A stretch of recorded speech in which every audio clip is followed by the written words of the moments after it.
Bonsoir à tous et bienvenue. Je voudrais vraiment vous souhaiter un très joyeux Noël. J'espère que vous passez une excellente journée. Quoi qu'il en soit, nous sommes venus ici pour des frissons, et vous serez ravis de voir sur la vidéo que nous avons un épisode extra long cette année, pour vous remercier de votre fidélité et de votre incroyable soutien. Espérons que l'an prochain soit meilleur. Alors pour l'instant, il est temps pour vous tous de vous installer confortablement près de votre feu, de fermer les yeux et de laisser l'obscurité prendre le contrôle.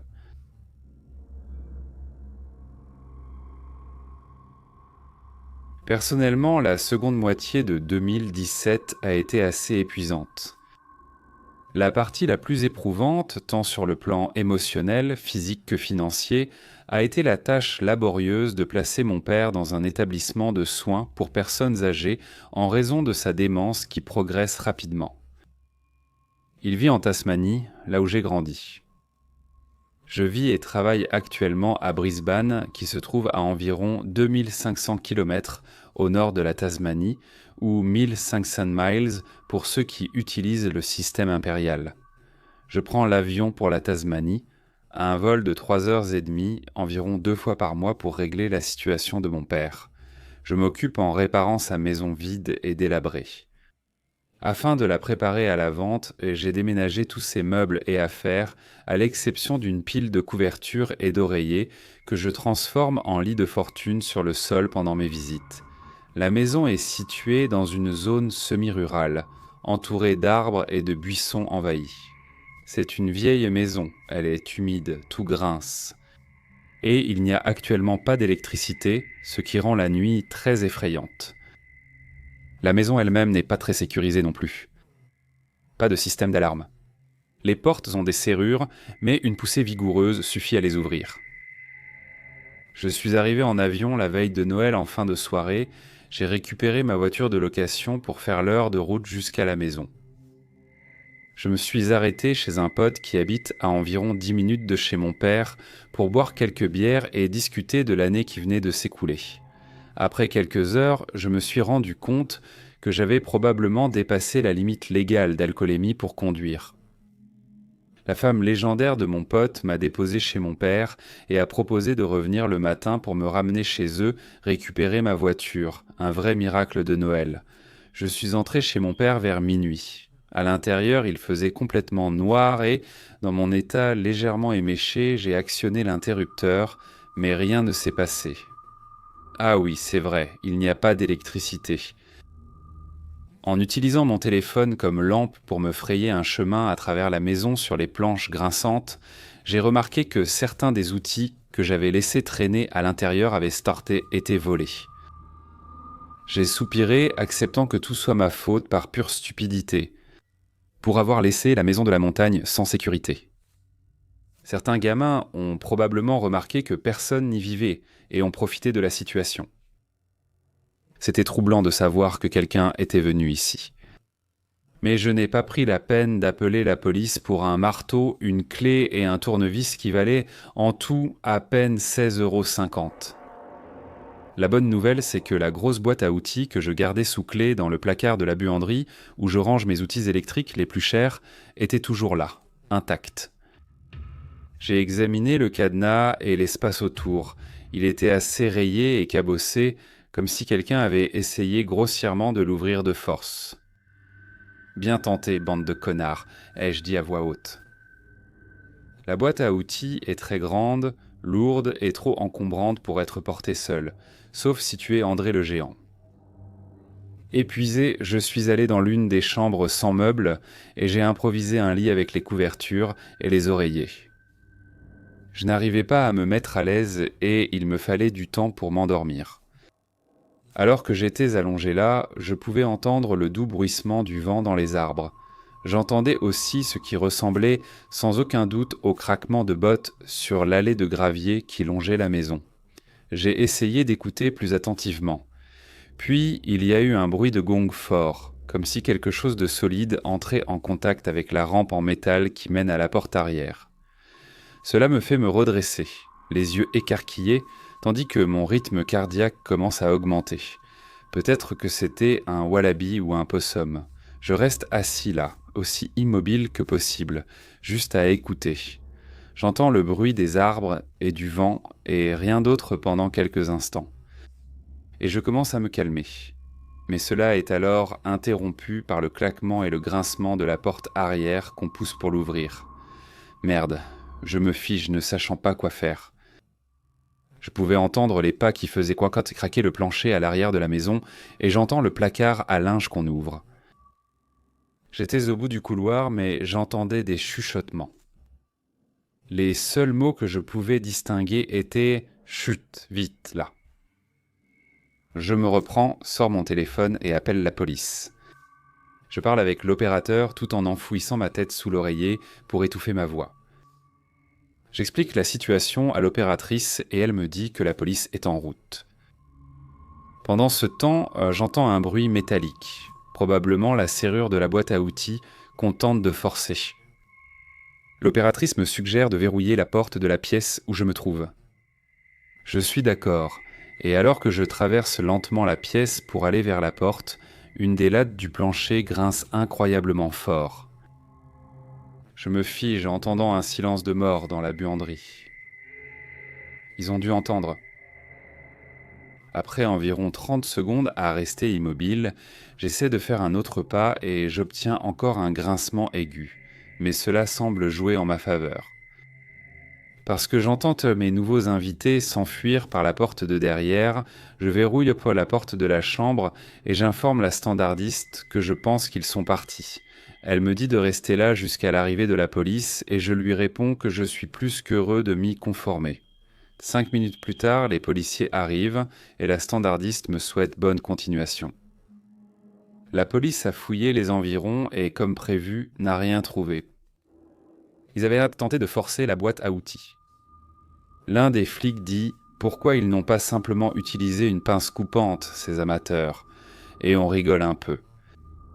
J'ai expliqué à la police que, quand je suis rentré chez moi, certains des outils que j'avais laissés traîner avaient été volés. Et la boîte à outils avait l'air d'avoir déjà été forcée. En entendant cela, l'autre policier a exposé sa théorie sur la façon dont les événements se sont déroulés. Ils ont probablement cambriolé plus tôt ce soir avant que vous n'arriviez, ont pris ce qu'ils pouvaient et ont essayé d'ouvrir la boîte à outils, mais n'ont pas réussi, puis sont partis chercher quelque chose pour l'ouvrir. Pendant qu'ils étaient partis, vous êtes rentrés chez vous. Ensuite, ils sont revenus ouvrir la boîte à outils. Je doute qu'ils étaient dangereux, c'était probablement juste des gamins. Bon timing, je me dis à moi-même. Je ferai un rapport, c'est tout. Je suis resté éveillé jusqu'au lever du soleil, puis j'ai décidé de dormir quelques heures jusqu'à ce que la femme de mon pote, Lucie, vienne me chercher pour récupérer ma voiture. J'ai demandé si je pouvais laisser mes outils chez eux pour les mettre en sécurité, ce à quoi ils ont accepté.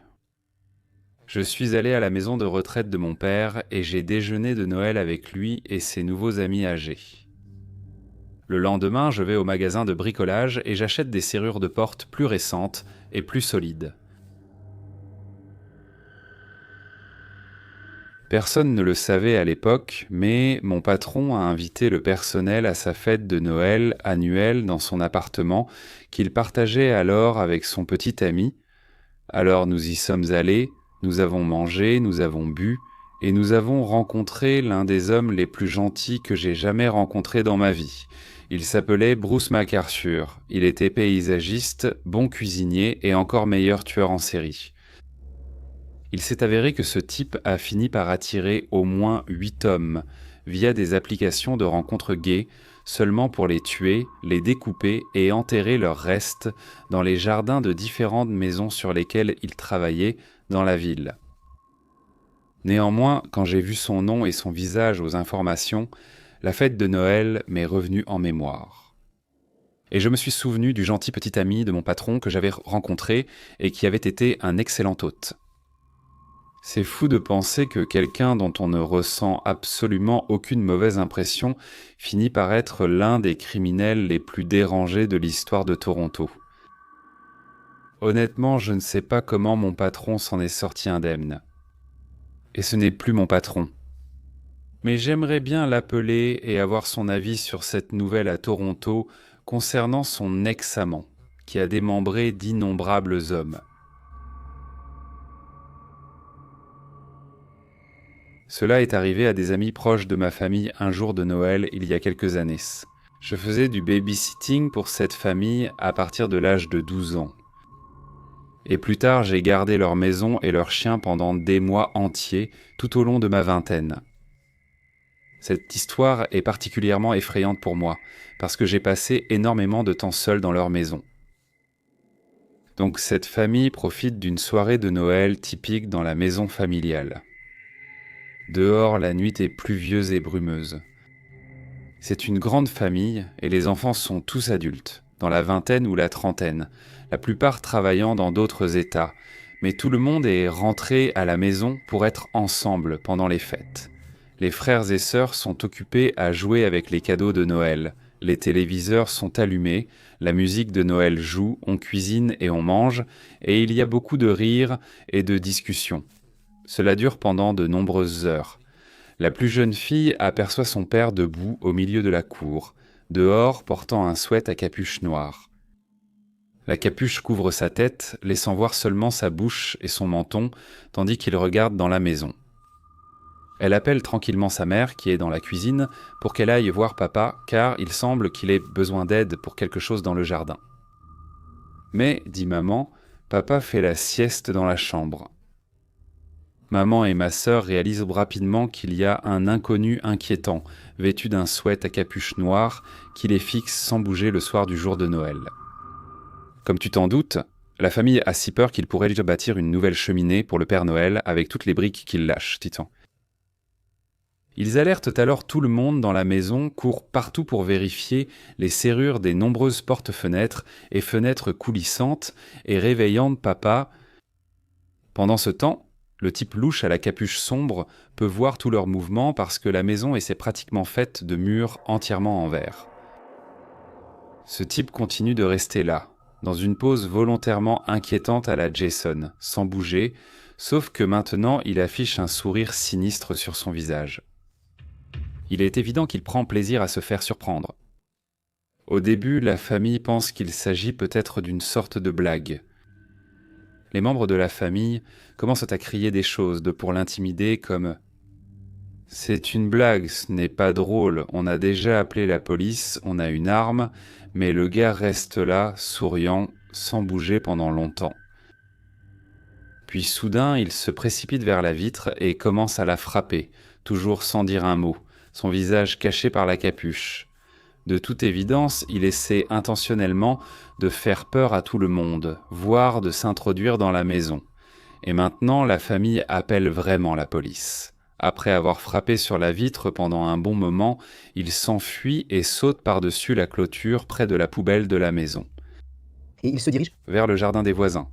Les voisins sont aussi de bons amis, alors la famille les appelle pour les prévenir de ce qui se passe, mais ils ne voient jamais l'homme à la capuche. Les flics arrivent en quelques minutes, prennent des dépositions, vérifient toutes les maisons voisines, mais ils ne trouvent jamais le type. Peu après, la famille a réaménagé sa cour, ajoutant un nouveau système de sécurité et d'éclairage. La partie la plus effrayante de cette histoire pour moi, c'est qu'ils n'ont aucune idée de combien de temps ce type était juste là, debout, à les regarder, profiter de leur Noël. La maison où cela s'est produit se trouve dans un quartier résidentiel calme et huppé. C'est une maison carrée avec une cour intérieure carrée, située au bord d'une colline escarpée, avec une route à 6 voies très fréquentée en contrebas. Il aurait été très difficile de gravir cette colline et d'escalader le mur arrière pour accéder à la terrasse arrière, et encore plus difficile de s'en échapper sans tomber dans la circulation en contrebas. Il aurait également été difficile de quitter le quartier, à moins de traverser les jardins des gens sans être repéré par les flics. La maison est orientée de telle manière que le vent la traverse, provoquant des grincements et des courants d'air même les jours de vent modéré. Un bruissement ou craquement serait sans doute ignoré. La disposition de la maison ressemble à celle de nombreuses maisons japonaises traditionnelles, avec des portes coulissantes attachées à chaque partie de la maison menant à la cour carrée centrale. Mais ici, pas de panneaux ou cloisons, la maison n'est faite que de couloirs de fenêtres coulissantes en verre. La maison est magnifique, mais ils ont des œuvres d'art un peu effrayantes, et il y a une grille en fer du sol au plafond qu'il est impossible d'escalader, et un portail en bois qu'on peut escalader, menant à une poubelle et à un espace de rangement adjacent à la clôture en bois du voisin. Ce sont les seuls points d'accès à la cour centrale. Ma conclusion est que ce type devait être un ex-fou ou un camarade d'école qui faisait une blague à l'un des enfants, maintenant adulte. Mais de nombreuses années ont passé, cela n'a jamais été révélé et cela semble peu probable. Peut-être que ce type avait simplement des problèmes mentaux ou était un voyeur. Peut-être que c'était une situation « maman, j'ai raté l'avion », où le gars squattait de belles maisons en comptant sur le fait que les gens ne se reprennent pas chez eux pour les vacances et a peut-être décidé de s'amuser avec cette famille une fois qu'il nous a repérés. Je doute sérieusement que ce type tout seul prévoyait vraiment de s'en prendre à une famille avec plus de 6 adultes. Depuis, je n'ai plus jamais été seul dans la maison. Comme le chien que je gardais est décédé il y a quelque temps, mais j'aimerais beaucoup entendre vos avis sur cette expérience glaçante.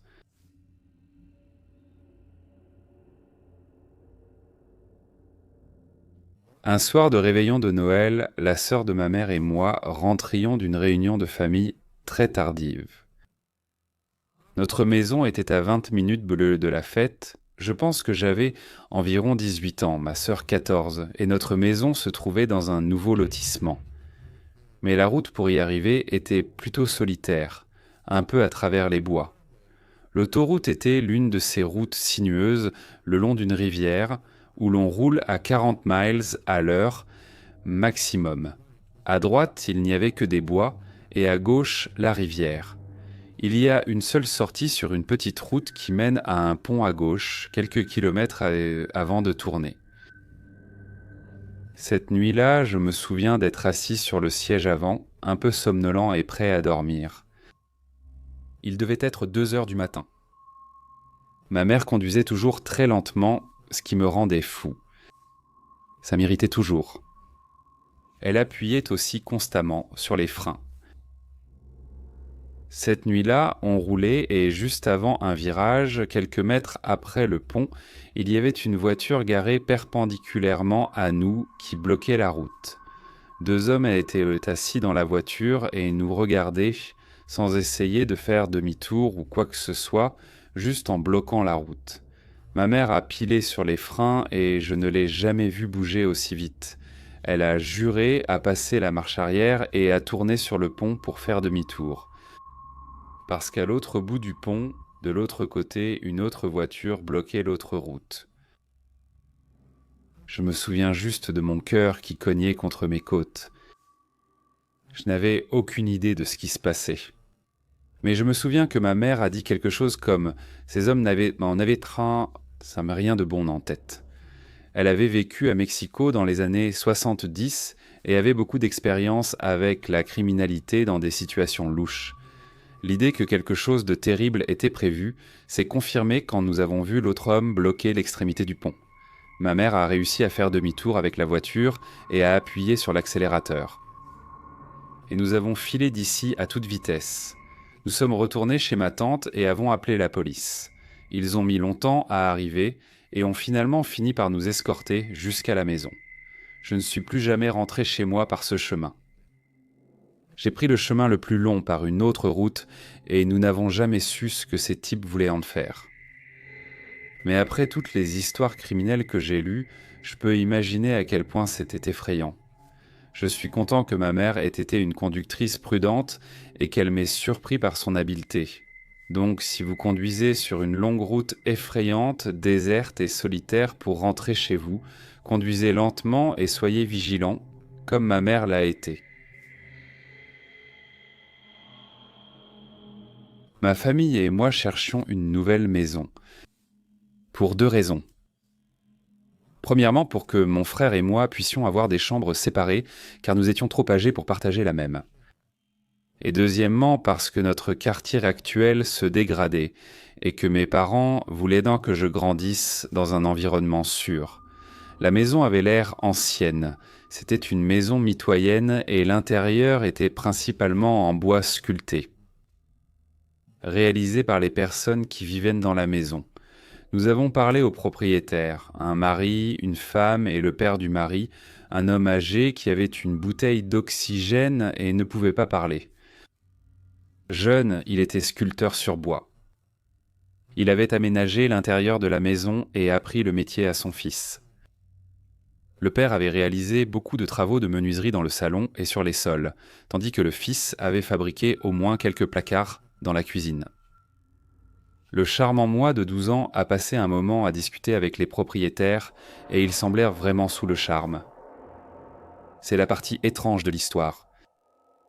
Mes parents discutaient avec les propriétaires dans la cuisine, tandis que mon frère et moi, curieux, sommes allés nous cacher dans le placard du porche. Mes parents nous ont appelés quand il était temps de partir, mais nous n'avons pas répondu.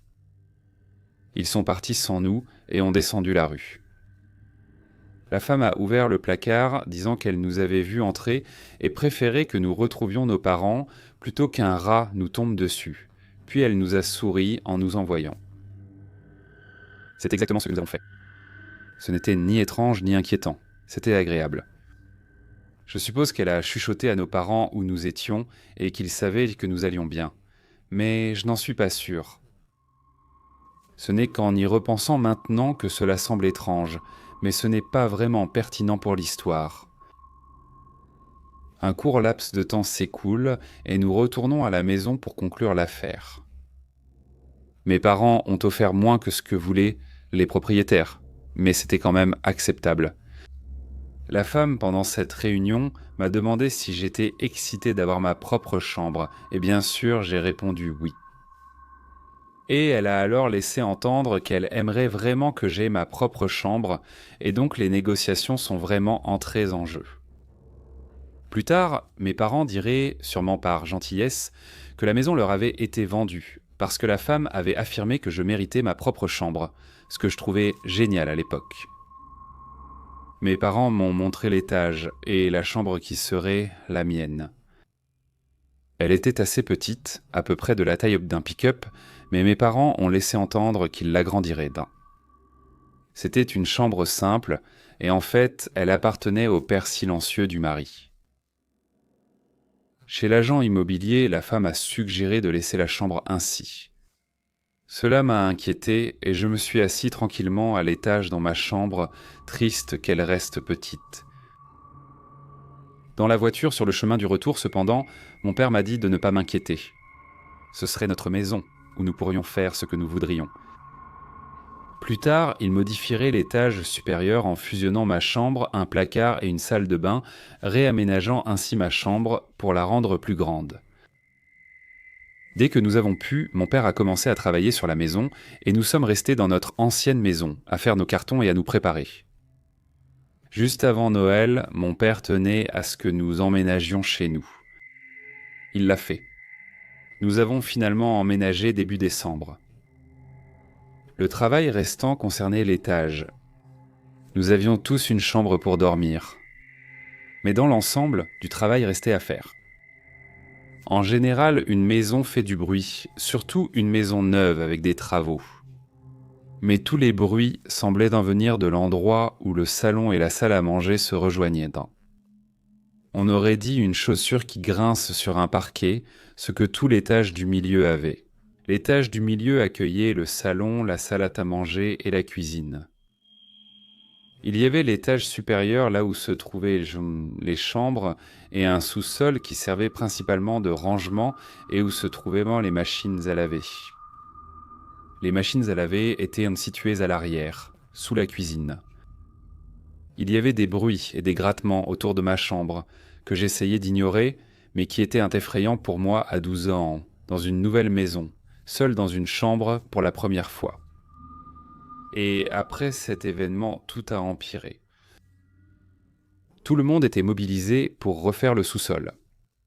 Mon père, mon frère et moi avons commencé à démolir les murs car à l'intérieur, il y avait ce qui semblait être du remplissage, mais pas en grande quantité.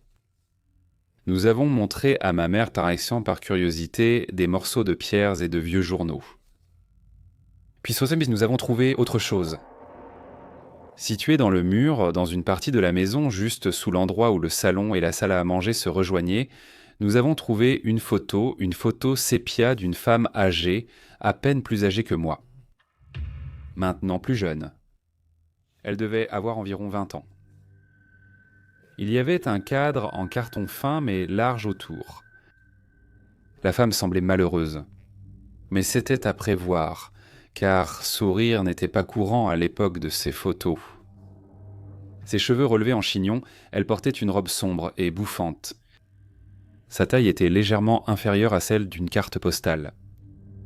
Bien sûr, nous avons montré cela à ma mère qui a décidé que nous devrions le garder parce que c'était vraiment cool et nous l'avons gardé dans la cuisine appuyé contre un pot de fleurs. La cuisine se trouvait sous la chambre de mon frère et au-dessus de la partie sous-sol de la maison. Ma mère m'a également rappelé qu'à cette époque, le problème de plomberie avait provoqué plusieurs débordements des toilettes. Le lendemain matin, il y a eu un problème avec l'eau. L'eau ne coulait pas bien et nous n'avons pas réussi à régler le problème. Nous avons appelé un plombier qui ne viendrait que le lendemain et le matin du jour suivant, dans la buanderie du sous-sol, les tuyaux et les murs avaient éclaté et les murs fuyaient. Nous ne le savions pas à ce moment-là, nous avons seulement vu les murs qui fuyaient et nous nous demandions ce qui s'était passé. Soulagement que le plombier intervienne. Il a passé le furet et trouvé un gros morceau de brique dans les tuyaux. Aucune explication sur la façon dont c'est arrivé. Nous ne travaillions pas avec des briques et cela ne correspondait pas à la maison. Il nous a dit cependant que la tuyauterie dans les murs et celle avec la brique n'étaient pas directement connectées. Et donc les deux avaient développé des problèmes indépendamment. La maison était continuellement pleine de bruit, typique d'une maison neuve. Cependant, parfois, mon père s'évanouissait sur le canapé après avoir travaillé si dur. Cela, bien sûr, après 1 ou 2 bières et quelques cigarettes. Son sommeil était interrompu par des canettes de bière vides qui tombaient sur le sol dans la cuisine. Il disait que parfois, il enfonçait les canettes de bière au fond de la poubelle pour qu'elles finissent quand même par tomber sur le sol plus tard dans la nuit. Elles n'étaient pas juste posées au-dessus. Je n'ai vécu cet événement qu'une seule fois, et je peux vous assurer que la poubelle n'était pas remplie à ras-bord et qu'il y avait même un couvercle dessus. Donc la bière devait être à au moins 20 cm à l'intérieur pour remonter et passer par-dessus le rebord afin de sortir. Mon père, malgré cela, ne croyait pas aux phénomènes paranormaux et il est très attaché à ses convictions religieuses, mais il ne nie toujours pas les événements à ce jour. Ma mère était stressée par les problèmes que nous avions avec les travaux et l'arrivée de Noël, alors elle a acheté une petite statue de Marie dans l'espoir d'apporter de la joie à la maison et de la faire bénir par le Seigneur, qu'elle a placée dans la cuisine à côté de la photo de la femme. Le lendemain matin, la statue a été retrouvée par terre. Les mains de Marie étaient cassées et elle se trouvait de l'autre côté de la pièce. Elle avait parcouru au moins 60 cm depuis le rebord de la fenêtre, et les mains étaient à plus de 2 mètres du rebord. Mon père a découvert cela et a réparé la statue avec de la superglue, mais à ce stade, presque en plaisantant, ma mère, mon frère et moi avons blâmé la photo et avons commencé à faire des recherches sur la maison. Nous n'avons trouvé aucune information concluante sur une identité, mais nous avons découvert le surnom d'une femme. C'était le nom de la femme du père du mari qui nous a vendu la maison, l'homme qui était malade et ne pouvait pas parler. Il avait été le propriétaire avant son fils, avec sa femme Catherine. Donc pour clarifier, le père de l'homme qui nous a vendu la maison, lui et sa femme, étaient les seuls anciens propriétaires que nous avons pu retrouver, ou du moins, c'est aussi loin que nous avons pu remonter. Aucune preuve que la photo était d'elle, mais la chronologie correspondrait. Le père avait la fin de la 80aine quand nous les avons rencontrés en 2005 et la photo représentait une femme d'une 20aine d'années. Il s'agit d'une photo des années 50 et donc la chronologie correspondrait. Mais comme je l'ai dit, aucune preuve. L'écriture au dos de la photo était un mot bâclé et illisible. Le plafond de mon frère fuit à cause de la neige. Sa chambre était au-dessus de la cuisine et de la photo. Nous n'avons toujours pas vraiment réparé les dégâts depuis ce jour. Nous avons remarqué que toute l'activité se situait au-dessus ou en dessous de la photo. Ma mère voulait qu'un prêtre vienne, et c'est là que la foi de mon père a un peu vacillé et qu'il a admis que ma mère n'était pas complètement folle de le vouloir, mais il ne croyait toujours pas que c'était à cause de la photo. Il était sceptique, mais il n'était plus frustré par notre obsession pour la photo et les événements étranges. C'était la période de Noël et le prêtre était occupé. Il a dit qu'il reviendrait plus tard bénir la maison. J'ai fouiné un peu et j'ai trouvé mes cadeaux de Noël au sous-sol, car c'est là que mes parents les avaient cachés. La nuit du réveillon de Noël arrive et je suis au lit, bien réveillé, plein d'impatience. J'entends mes parents avancer dans le couloir, écouter à la porte de mon frère, puis à la mienne, avant de retourner à leur chambre. Ils continuaient à parcourir les couloirs pour nous surveiller et déplacer les jouets, mais j'ai vite remarqué qu'ils ne descendaient pas les escaliers avec eux et que les cadeaux n'étaient pas à cet étage. Finalement, les bruits se sont arrêtés. Le matin, j'ai demandé à mes parents l'air de rien et eux, essayant toujours de nier la vraie magie de Noël, ont dit que le Père Noël avait eu du mal à sortir les cadeaux, vu que les enfants n'arrêtaient pas de monter et descendre le couloir pour essayer d'espionner leurs cadeaux. Mon frère a dit qu'il avait entendu les bruits aussi et qu'il pensait la même chose, que j'essayais d'espionner mes cadeaux. Je leur ai dit que ce n'était pas le cas et que ce n'était pas moi. Mon père semblait ne pas me croire. Il pensait que j'espionnais, mais ma mère était plus convaincue. Des années plus tard, ils ont révélé que tous les jouets étaient à la cave et que ce n'était pas eux dans le couloir. La nuit de Noël, je me suis réveillé tard avec mes jouets. Je n'arrivais pas à dormir. Il était tôt, peut-être 2 heures du matin, quand quelqu'un est venu voir comment j'allais. Je pouvais entendre et voir la poignée de porte bouger légèrement, comme si quelqu'un essayait d'entrer dans la chambre sans me réveiller. La porte était fermée et j'ai chuchoté « Je suis réveillé, maman », sans réponse. Et je n'ai entendu personne s'éloigner de la porte, ni personne s'en approcher. J'ai ouvert la porte et celle de mes parents était fermée. Ils dormaient. C'était l'une des seules nuits où je suis resté éveillé tard. Et mon frère a rapporté des choses de similaires, disant qu'il entendait souvent quelqu'un marcher jusqu'à sa porte. Il a dit que cela arrivait surtout entre 3 et 5 heures du matin. À l'époque, quand le petit moi dormait profondément, effrayé, il avait acheté un couteau à un de ses amis. Il n'a que 3 ans de plus que moi, donc il avait environ 15 ans pendant que tout cela se passait. Le prêtre est venu début janvier et nous avons décrit les événements. Je ne me souviens pas trop de ce qu'il a dit, sauf qu'il a eu un échange avec ma mère où elle lui a expliqué ce qui se passait, donc il a posé sa main sur son épaule, l'a réconforté en l'appelant par son prénom et, avec l'autre main, a levé une Bible en disant « Nous chassons toutes les énergies négatives de cette maison, afin que la famille puisse vivre en paix. » Il a terminé en aspergeant d'eau bénite. Il a fait cela à plusieurs endroits, mais je me souviens seulement qu'il en a aspergé un mur en particulier avant de partir, à la demande de ma mère. Il lui a donné un aimant de Marie pour remplacer la statue cassée, placée sur le réfrigérateur. Le matin, en descendant prendre le petit déjeuner, j'ai vu qu'il avait disparu. J'ai trouvé mon père au sous-sol et je lui ai dit que je ne le trouvais pas. Il m'a dit de ne pas le dire à ma mère, mais il l'a retrouvé quand il est rentré du travail. Depuis qu'il travaille de nuit, les choses sont devenues encore plus difficiles pour moi, elle et mon frère, d'être à la maison la nuit. Il était par terre, cassé, sans les aiguilles. Le réfrigérateur était de l'autre côté de la pièce que sur la photo.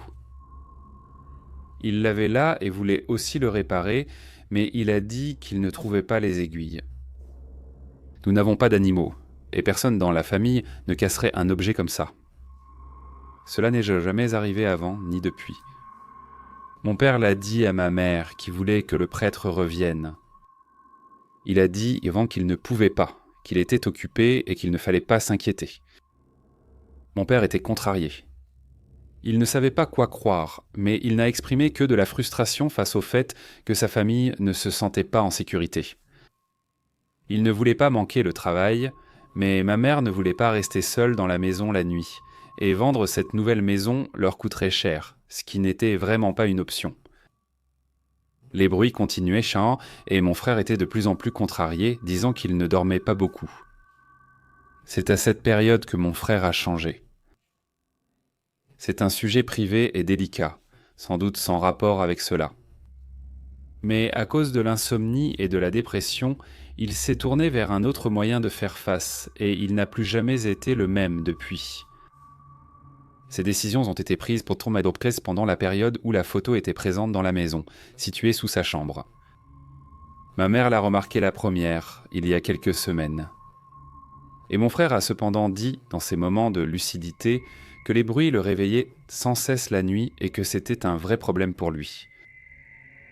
Fin janvier, à l'école, il voulait qu'on fasse un projet sur les esprits et les fantômes et qu'on parle de nos sentiments à leur sujet.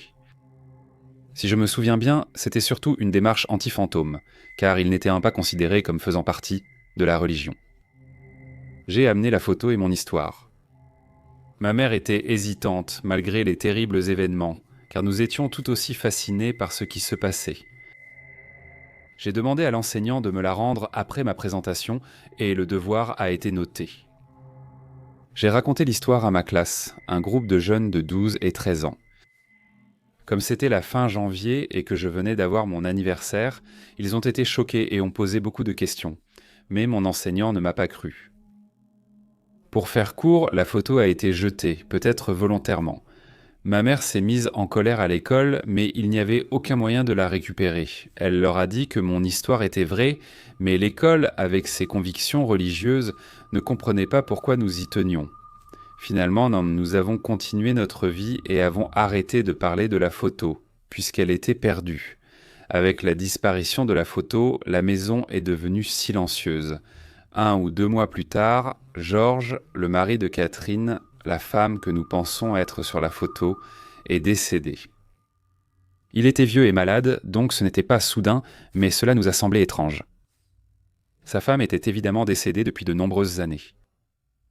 Ma mère s'est demandé s'il était mort de chagrin, après avoir quitté une maison dont l'intérieur avait été principalement construit de ses propres mains ou de celles de son fils. Il ne s'est jamais rien passé de plus. Nous recevons encore parfois du courrier pour le vieil homme décédé. C'est tout ce que j'ai comme information et je vais dire ceci. Je ne sais pas ce que vous en pensez, toutes ces années plus tard, tout semble étrange mais pas impossible. Je ne vais pas crier partout que ma maison était hantée. Je ne le dis toujours pas, tout ce que je dis, c'est ceci.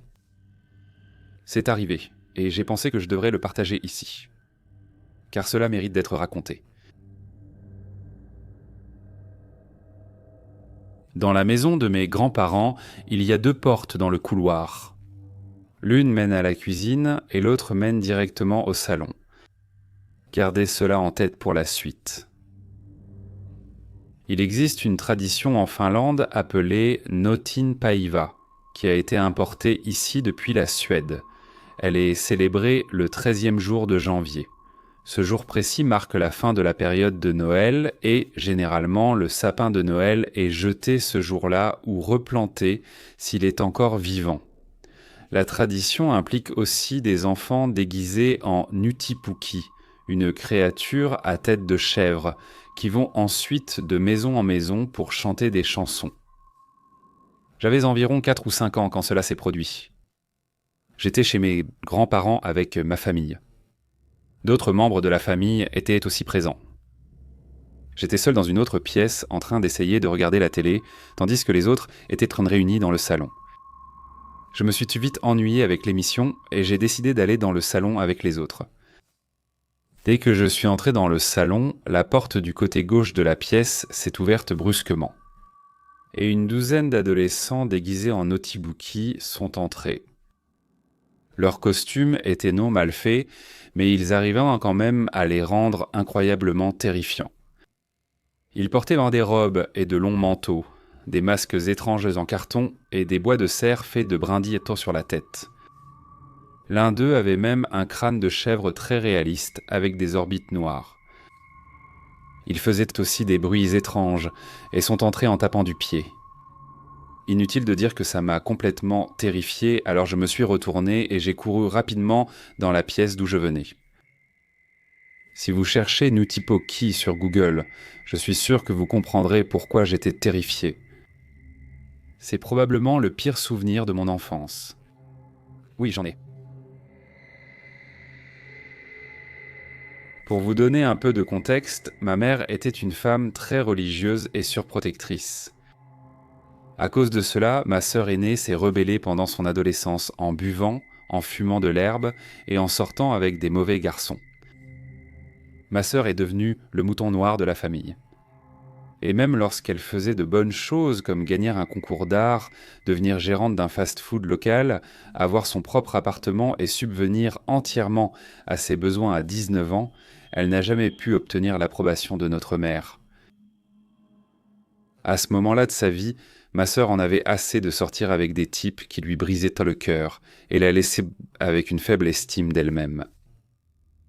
Ma mère pensait que ma sœur pourrait prendre le bon chemin si elle trouvait simplement un mari bon et décent. Oui, c'était la mentalité de ma mère. Dégoûtant. Ma mère a insisté pour qu'elle arrange un rendez-vous à ma sœur avec le bon type de gars, parce que, clairement, ma sœur était incapable de choisir un partenaire elle-même. Étonnamment, pourtant, ma sœur a accepté par désespoir et solitude, et très vite ma mère a annoncé qu'elle avait une amie dont le frère était le bon type de gars. C'était un beau jeune pasteur, et il aimait les enfants. Oh, et le seul hic, c'est qu'il était un peu plus âgé. 33 ans. Quelle fille de 19 ans veut sortir avec un homme de 33 ans? Ma sœur a immédiatement dit « pas question ». Cependant, ma mère a insisté et a supplié ma sœur d'accepter au moins un rendez-vous et de lui donner une chance. Ma sœur a accepté, mais voulait le rencontrer uniquement lors d'une sortie en groupe. Nous avons choisi d'aller jouer au bowling ensemble, moi, mes 2 sœurs et ce garçon. Et il avait amené sa nièce de 14 ans. Il s'est avéré qu'il était plutôt beau. Il avait les cheveux blonds, un bronzage doré et il était assez musclé. Il était très sympathique et extraverti. Ma sœur est tout de suite tombée sous son charme. Toute la soirée, j'ai ressenti une ambiance étrange de la nièce de 14 ans. Elle était très collante avec son oncle. Elle avait soit les bras autour de lui, soit elle était assise sur ses genoux pendant toute la soirée. C'était un peu inapproprié pour son âge. Elle a aussi fait des commentaires étranges à ma sœur aînée, comme « Si tu sors avec mon oncle, alors je suppose que je ne pourrai plus passer autant de temps avec lui. » Elle a alors fait semblant de bouder, et en retour il l'a chatouillée. C'est vraiment bizarre. Donc ma sœur et ce gars ont commencé à sortir ensemble, et 6 mois plus tard, on aurait dit que ça devenait vraiment sérieux entre eux. Spontan c'est d'hasard. En fait, ma sœur m'avait dit qu'elle pensait même qu'il allait bientôt la demander en mariage. Notre mère était ravie, moi je me sentais toujours mal à l'aise avec ce gars. Bref, c'était Noël et ma mère l'a invité à notre fête de Noël en famille. C'était monumental, on n'amenait jamais de petit ami ou de petite amie à Noël en famille si ce n'était pas sérieux. Ma sœur n'avait jamais été aussi heureuse. À ce moment-là, je venais d'emménager dans un appartement que je partageais avec ma sœur cadette. Un soir, j'ai reçu un appel du petit ami de ma sœur aînée. Il a fait un peu de conversation et m'a demandé si je serais présent au Noël en famille. J'ai dit que je serais là. Ensuite, il m'a demandé si je pouvais l'aider à choisir un cadeau de Noël pour ma sœur. Il a dit que ça devait être spécial. Il veut vraiment mon avis. Je lui ai dit que j'étais sûr qu'elle aimerait tout ce qu'il choisirait, mais il a insisté pour venir me chercher et qu'on aille ensemble au centre commercial pour choisir quelque chose. D'abord, on vivait dans une toute petite ville, et le centre commercial le plus proche était à plus de 100 km. Ensuite, je n'avais encore que 17 ans, Il me restait 2 semaines avant d'avoir 18 ans et il n'était pas question que je monte dans un camion pour faire un aller-retour de 225 km avec un gars avec qui je ne me sentais pas à l'aise. J'ai prétexté que j'allais au cinéma avec des amis et que je ne pourrais pas l'aider, mais j'ai suggéré qu'il pourrait peut-être lui offrir un collier. Quelques jours plus tard, je sortais de mon appartement avec un ami quand un camion s'est garé juste devant ma porte. La vitre s'est baissée et c'était le petit ami de ma sœur. Je l'ai salué et il m'a de nouveau demandé si j'irais au centre commercial avec lui pour l'aider à choisir ce cadeau. Je te jure, à ce moment-là, le sang dans mes veines s'est glacé. J'étais très mal à l'aise et je lui ai dit que je sortais justement avec mon ami. Il a insisté pour qu'elle puisse venir aussi, mais nous avons refusé et il en était presque à supplier. Nous avons finalement commencé à partir en faisant un signe de la main et sans nous retourner. Mon ami m'a dit d'en parler à ma grande sœur, mais je savais qu'elle était tellement sous son charme qu'elle penserait que je faisais juste preuve de paranoïa, alors je ne lui en ai pas parlé. Puis, la veille de Noël, je venais juste de rentrer du travail. Et en entrant dans l'appartement, j'ai entendu mon téléphone sonner. Je n'ai pas eu le temps de décrocher. J'ai donc pensé qu'il rappellerait si c'était important. Je n'avais ni identification d'appelant ni répondeur alors. Mais à peine une minute plus tard, le téléphone s'est remis à sonner. J'ai décroché. C'était le petit ami de ma sœur. J'avais vraiment juste envie de raccrocher. Je suis resté poli. Il a commencé la conversation en me disant qu'il avait acheté un cadeau au centre commercial. C'était un collier, comme je l'avais suggéré, et il a dit qu'il avait un pendentif en forme de cœur. Et il m'a demandé ce que j'en pensais. C'est super, je lui ai dit, car je pensais que ma sœur aimerait vraiment ça. Mais ensuite, il a commencé à bafouiller et il a dit « J'ai quelque chose à te dire. Ce collier n'est pas pour ta sœur. Il est pour toi. » Je suis resté silencieux, ne sachant pas comment répondre. Et il a continué. « En fait, j'ai un secret. Je vais quitter ta sœur ce soir, car je ne l'aime pas. Je suis amoureux de toi. Je voulais seulement être plus proche de toi. » J'avais envie de vomir. J'ai raccroché le téléphone et je ne savais pas quoi dire à part lui crier des insultes. Ce malade, ce pervers, il n'était pas seulement intéressé par les filles pas en plus jeunes, il allait complètement briser le bonheur de ma sœur. J'ai passé l'heure suivante à me tourmenter sur ce que je devais faire, puis finalement mon téléphone a sonné. C'était ma sœur aînée, elle sanglotait et pleurait. Elle était en pleine crise, disant que son petit ami venait de rompre avec elle et avait gâché Noël. Elle a dit qu'il lui avait dit qu'il n'était pas amoureux d'elle. Et c'est tout. Je ne pouvais pas lui dire ce qu'il m'avait dit. Je ne voulais pas lui faire encore plus de mal. J'en ai parlé à ma mère et à mon autre sœur. Nous étions tous d'accord qu'il valait mieux ne pas lui dire. Cependant, ma mère a demandé à sa sœur de lui dire que j'étais mineur et de me laisser tranquille. Quelques semaines plus tard, le jour de mon 18e anniversaire, j'ai reçu un appel du type louche. Il m'a souhaité un joyeux anniversaire et proposé de sortir pour l'occasion. J'étais tellement en colère. Je lui ai dit que c'était hors de question et que je n'étais pas intéressé par lui.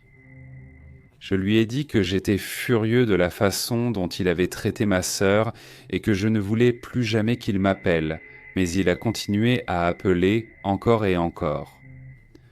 Le dernier appel a eu lieu devant ma grande sœur. Je lui ai dit de ne plus jamais m'appeler, sinon j'allais appeler la police. Ma sœur m'a obligé à lui raconter ce qui se passait. Et elle était furieuse. Elle l'a rappelé et dit « Ne contacte plus ma petite sœur. Reste loin d'elle.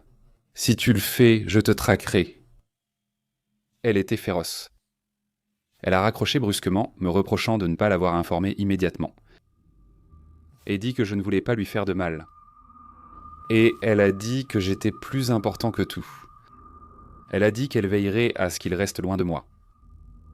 Je crois qu'il l'a fait. Même si j'ai vu son camion passer devant mon travail plusieurs fois. Ce qui est probablement le plus troublant chez ce type, c'est sa relation étrange avec sa nièce. Elle avait 3 ans de moins. Mais elle était en fait plus grande que moi. Et j'avais l'air beaucoup plus jeune. Aurait-il pu avoir une relation inappropriée avec sa nièce, puis voir une opportunité d'être avec une jeune fille qui paraissait encore plus jeune mais qui allait bientôt être majeure? Ça ne me surprendrait pas. La seule façon pour lui de m'atteindre, c'était à travers ma sœur, alors il l'a manipulée avec son plan tordu. Il est troublant d'apprendre qu'il était pasteur de jeunesse en position de confiance, et qu'il était entouré de nombreux enfants. Je n'ai aucune idée d'où se trouve ce type maintenant, mais j'espère vraiment qu'il est derrière les barreaux en combinaison de prisonnier. À 10 ans, je vivais en banlieue de Cincinnati, Ohio. Thanksgiving venait de passer et il faisait plutôt froid cette année-là. Je ne me souviens plus pourquoi ma mère et mon grand frère n'étaient pas à la maison à ce moment-là, mais mon père, qui était coiffeur en ville, était à l'étage en train de se préparer pour aller travailler.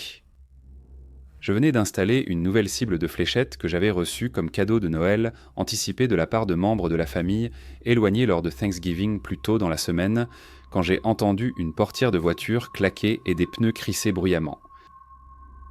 En courant jusqu'à la porte pour jeter un coup d'œil dehors, ma vue sur le carrefour est bloquée par un arbre.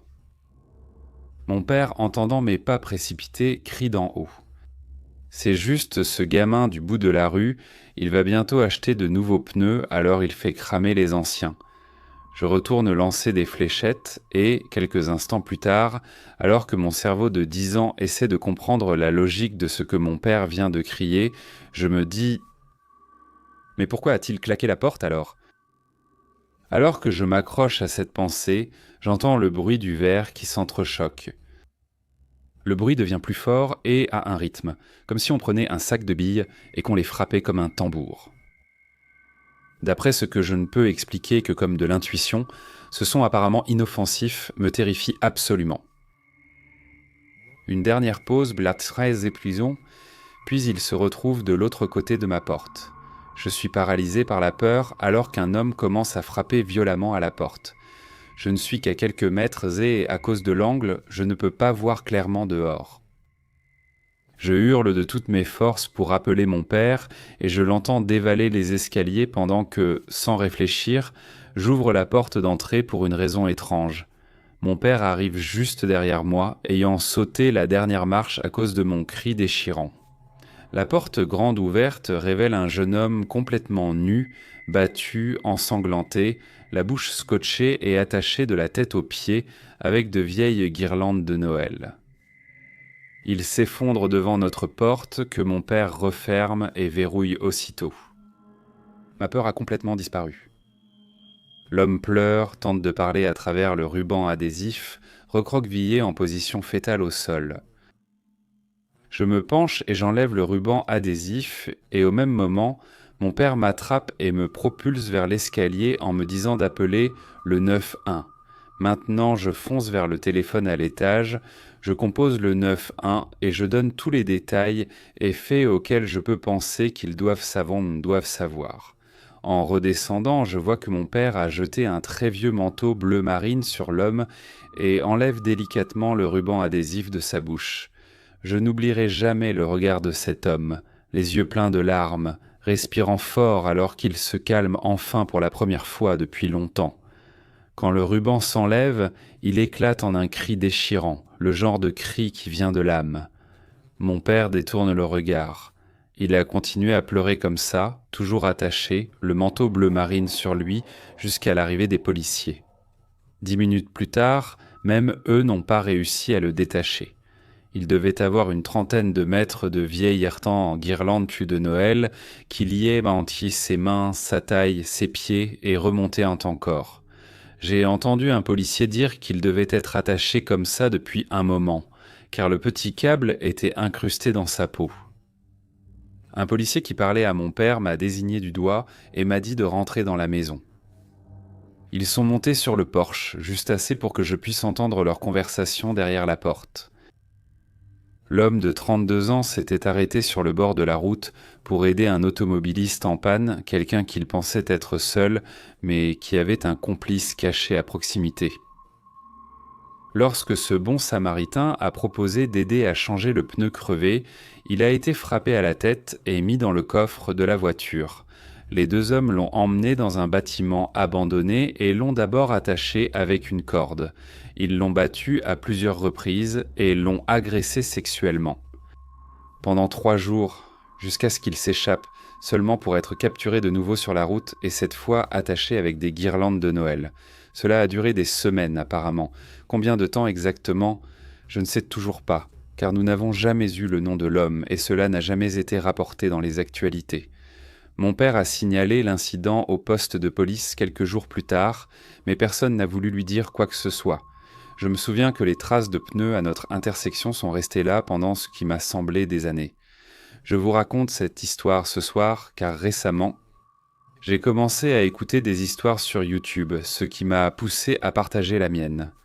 Je n'en ai pas parlé depuis des années. J'ai 31 ans maintenant et chaque année, autour de Thanksgiving, je pense à cet homme et à quel point c'était étrange. J'ai aussi maintenant une peur panique du bruit du verre qui s'entrechoque. J'avais 5 ans et ma mère allait accoucher de mon petit frère. Je suis resté chez mes grands-parents pendant que ma mère était à l'hôpital. Je partageais le lit double avec mon grand-père qui dormait profondément et ronflait. À un moment donné, tard dans la nuit, j'ai été réveillé par le lit qui tremblait assez violemment.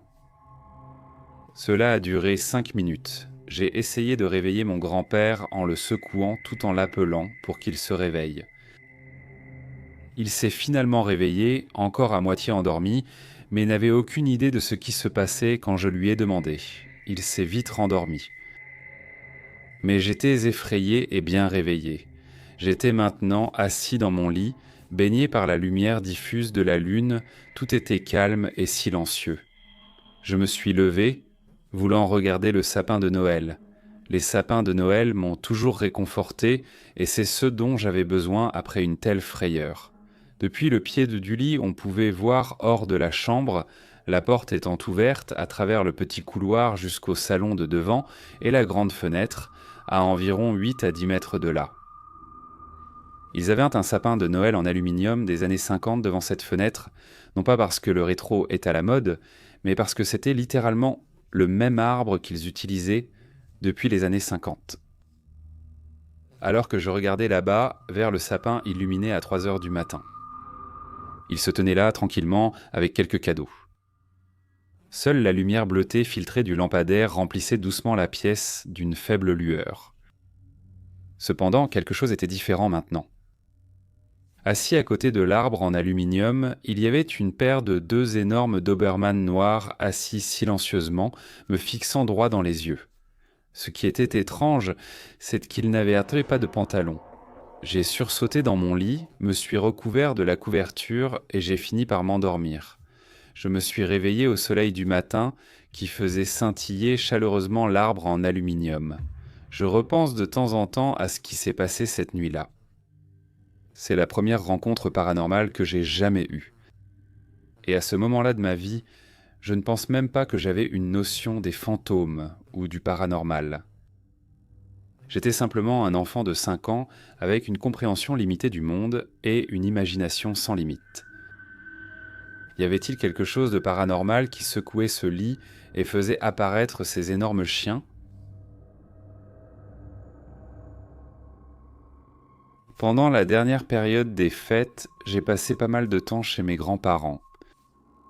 Ma grand-mère et moi nous étions éloignés quelques années auparavant, mais nous nous sommes vraiment rapprochés l'année dernière. Elle décorait toujours la maison avec des décorations de Noël, mais elle n'a pas pu le faire l'année dernière à cause de problèmes de santé et de maladie. Alors j'ai proposé de passer une bonne semaine à installer chaque boule et chaque ornement qu'elle avait. J'aimerais préciser ici que ma grand-mère et sa mère étaient très proches. Elle passait des heures, des jours et des semaines à préparer Noël pour ma famille, et c'était quelque chose de très spécial qu'elle partageait. La plupart des décorations de Noël de ma grand-mère sont artisanales. Cela étant dit, ma grand-mère passait beaucoup de temps à me parler de sa mère. Je n'ai jamais pu la rencontrer à cause d'une querelle familiale, mais elle avait l'air vraiment adorable. Parfois, ma grand-mère disait qu'elle pensait que sa mère venait lui rendre visite de temps en temps, parce qu'elle sentait une odeur de cuisine dans la cuisine alors que personne n'était là. Parfois de la fumée de cigarette que sa mère fumait, alors qu'il n'y avait qu'elle à la maison, et mes grands-parents ne fumaient pas. J'ai trouvé cela intéressant et touchant. Je ne suis pas sûr d'y accorder beaucoup d'importance. Un jour, après avoir fini de décorer le sapin, je me suis reculé pour admirer les lumières et ornements. Elles avaient tous toutes été faites à la main par ma grand-mère et son propre mère. Soudain, une brise fraîche m'a effleuré la nuque. Et ça va sembler étrange, mais j'ai senti une présence à côté de moi. Dans mon esprit, j'ai vu mon arrière-grand-mère debout à côté de moi. Je suis resté figé, un peu perturbé. J'ai vu exactement ce qu'elle portait, un pull rose. Et elle regardait aussi l'arbre. Honnêtement, j'ai eu l'impression de rester figé longtemps. Quand j'ai commencé à sentir quelque chose. Même si je n'ai peut-être rencontré mon arrière-grand-mère que 3 fois dans toute ma vie, je savais d'une certaine façon que c'était l'odeur de son parfum. Là, j'ai vraiment commencé à paniquer, surtout d'excitation. Je pensais devenir fou, il fallait absolument que j'aille chercher ma grand-mère pour qu'elle puisse vivre ça aussi. Je savais ce que ça signifiait pour elle, alors j'ai couru aussi vite que possible jusqu'au garage pour aller la chercher. Je courais et sautais par-dessus des cartons et des bacs de décoration de Noël, ce qui devait sûrement avoir l'air bizarre.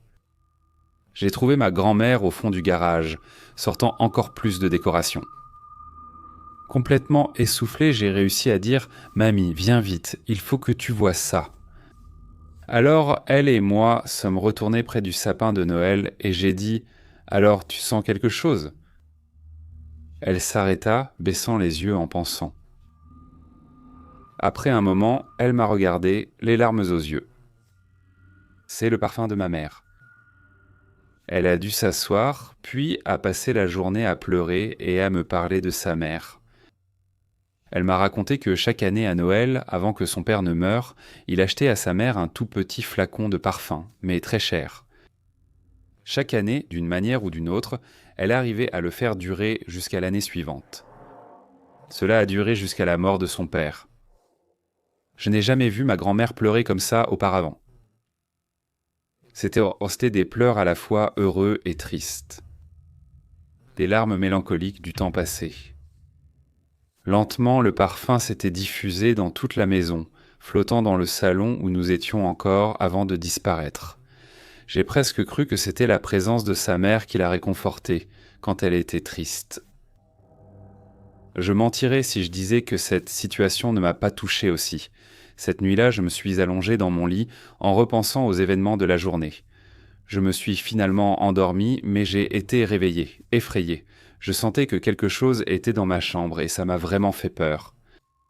J'ai immédiatement commencé à prier encore et encore. Je ne suis pas très religieux, mais je demandais à Dieu de chasser toutes les mauvaises choses de ma chambre, fantômes, esprits ou quoi que ce soit d'autre.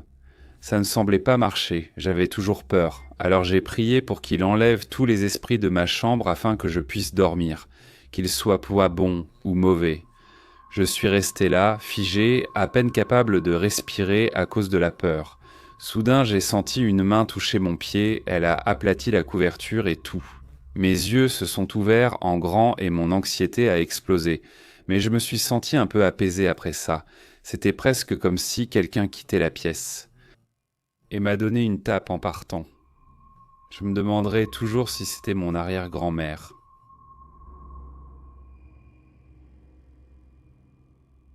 C'est arrivé vers Noël, quand j'avais environ 7 ans.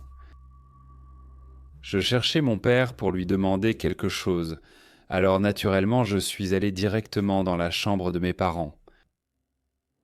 J'ai une grande famille, 8 au total, 5 frères et sœurs, moi-même et mes parents, et nous vivions dans une petite maison.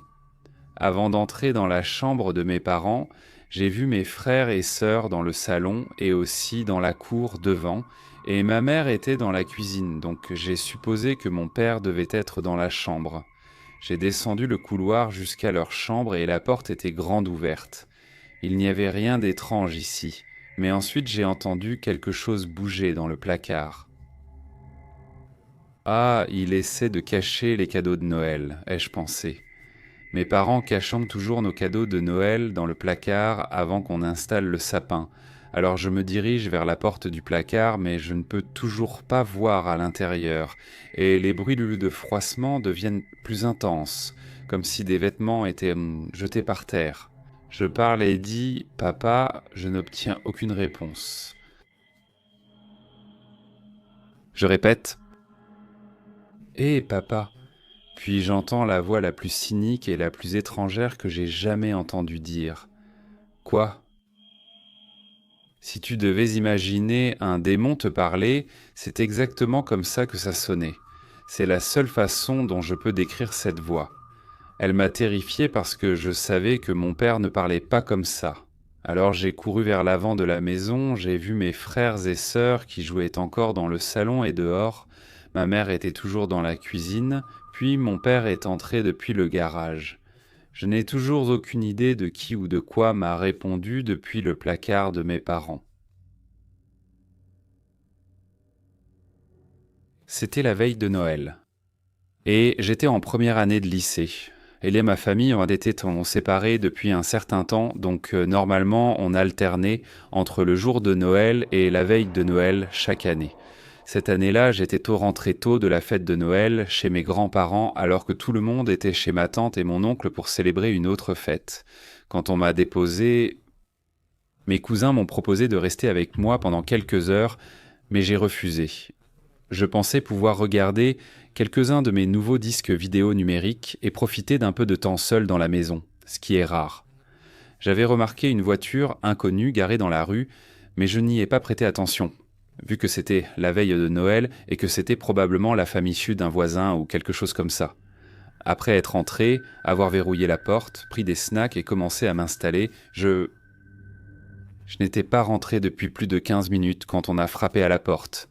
J'ai déverrouillé la porte et je l'ai entr'ouverte pour voir un homme debout là, avec des cheveux foncés, des lunettes légèrement de travers à droite et habillé de façon décontractée. Il n'avait pas l'air très menaçant, mais mon estomac s'est noué et il a demandé « Je me demandais pour la voiture, est-ce qu'elle est à vendre ?» Je lui ai dit que je ne pensais pas. « Y a-t-il quelqu'un ici à qui je peux en parler ?» J'ai répondu assez bêtement « Non, vous pouvez revenir une autre fois. » Puis j'ai fermé la porte et j'ai tourné la clé aussi vite que possible. Il a immédiatement attrapé la poignée et s'est mis à frapper à la porte. J'ai entendu une série d'insultes. Puis les coups se sont arrêtés. Terrifié, je rampais sur le sol vers le téléphone en espérant qu'il ne puisse pas me voir à travers une des fenêtres. Puis j'ai entendu des bruits. Notre maison avait une porte de garage ouverte qui menait à la buanderie où la serrure de la porte était cassée. Et personne n'avait pris la peine de la réparer. À ce moment-là, j'ai entendu un homme crier et j'ai vu l'homme par la fenêtre courir jusqu'à sa voiture et partir en trombe. Mon oncle est arrivé juste à temps et a fait fuir l'homme. Qui sait ce qui se serait passé s'il n'était pas rentré à la maison à temps ? Malheureusement, nous n'avons pas eu la plaque d'immatriculation et rien n'en est jamais ressorti. Mais je ne resterai plus jamais seul à la maison pendant les vacances. Plus jamais. Cette histoire s'est passée début décembre 2018. C'était les vacances de Noël, donc j'étais rentré de la fac et je logeais chez mes parents. Je vis au 2e étage de ma maison, juste au-dessus des portes coulissantes à l'arrière. C'est une porte assez lourde, donc chaque fois que quelqu'un l'ouvre ou la ferme, je peux l'entendre. Notre maison a été construite en 1940, donc elle craque beaucoup, et le son voyage assez facilement à travers les murs. Nous habitons aussi un quartier assez sûr de la ville. Les personnes et les fans les plus étranges que nous ayons jamais eus sont des démarcheurs de magazines, et même eux ont arrêté de venir il y a quelques années. Nous n'avons jamais risqué une effraction. Je dois admettre que j'avais pris l'habitude de fumer de l'herbe par la fenêtre de ma chambre une fois mes parents couchés. La plupart des nuits, vers minuit, je laissais ma fenêtre ouverte entre 30 minutes et 2 heures. Cela dépendait de ma fatigue, de la température et d'autres facteurs. Je la laissais ouverte pour aérer la chambre pendant que je regardais Netflix ou que j'écoutais de la musique. J'écoutais toujours ce que je regardais avec une seule oreillette. De cette façon, j'avais une oreille libre pour entendre si quelqu'un se levait et commençait à marcher dans le couloir. Cette nuit-là, j'avais suivi ma routine et j'étais allongé dans mon lit en regardant YouTube quand l'alarme de notre maison s'est déclenchée. C'était une alarme assourdissante, donc toute la maison était réveillée et prête à agir. Ma principale préoccupation, ce qui me paraît ridicule maintenant, n'était pas que quelqu'un s'introduise chez nous, mais que mes parents puissent sentir l'odeur résiduelle de cannabis dans ma chambre. Mon père a passé la tête par la porte de ma chambre pour s'assurer qu'il savait où j'étais avant d'aller vérifier le rez-de-chaussée et d'éteindre l'alarme. En apprenant que j'allais bien, il m'a demandé de venir dans sa chambre avec ma mère. Je ne pense pas qu'il ait remarqué que la fenêtre de ma chambre était ouverte. Après avoir vérifié le rez-de-chaussée, il a aussi inspecté l'avant et l'arrière de la maison pour s'assurer que personne ne s'y cachait. Il est plutôt paranoïaque à propos de la plupart des choses, mais honnêtement, j'ai apprécié sa minutie. Il est remonté, nous a dit qu'il n'avait rien trouvé, et nous sommes tous retournés nous coucher. Je suis retourné dans ma chambre et j'ai hésité à fermer ou non ma fenêtre. Bêtement, j'ai décidé de ne pas le faire. Je me suis dit que mon père avait balayé la cour, donc ça irait. En plus, mes parents étaient réveillés et j'aurais probablement paniqué s'ils entendaient devant ma fenêtre se refermer, alors j'ai décidé d'attendre un peu et de les laisser être un peu moins conscients avant de faire des bruits de fenêtre. Environ 15 minutes plus tard, juste au moment où j'allais me lever pour fermer ma fenêtre, l'alarme se déclenche à nouveau. Mon père descend en courant pour l'éteindre, juste au moment où je referme ma fenêtre et remets les 2 verrous en place. Quelques minutes passent et mon père vient frapper à ma porte. J'ouvre la porte et il me dit « Hey, je pense que ce n'est que le vent. Ne t'inquiète pas pour l'alarme. » La nuit avait été assez venteuse et la porte avait un petit jeu dans son mécanisme de verrouillage, c'est-à-dire on pouvait la tirer d'environ 1 cm avant de sentir le verrou. Alors nous avons décidé de l'écarter pour le moment. Le lendemain matin, mon père décide de vérifier les systèmes d'alarme sur son téléphone. À notre grande horreur, ça montrait la porte s'ouvrir et se fermer, 14 fois avant que l'alarme ne se déclenche. Comme je l'ai dit, c'est une porte lourde. Nous avons déjà eu des nuits plus venteuses sans que l'alarme se déclenche, ou vu le capteur s'ouvrir et se fermer 14 fois.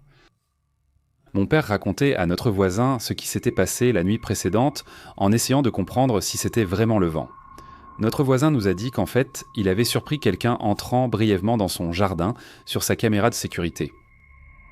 Il nous a dit qu'il avait sans doute eu peur en voyant la caméra et était venu chez nous. Rien que d'imaginer cette personne debout à notre porte arrière, juste sous ma fenêtre ouverte, déclenchant l'alarme et se cachant quelque part.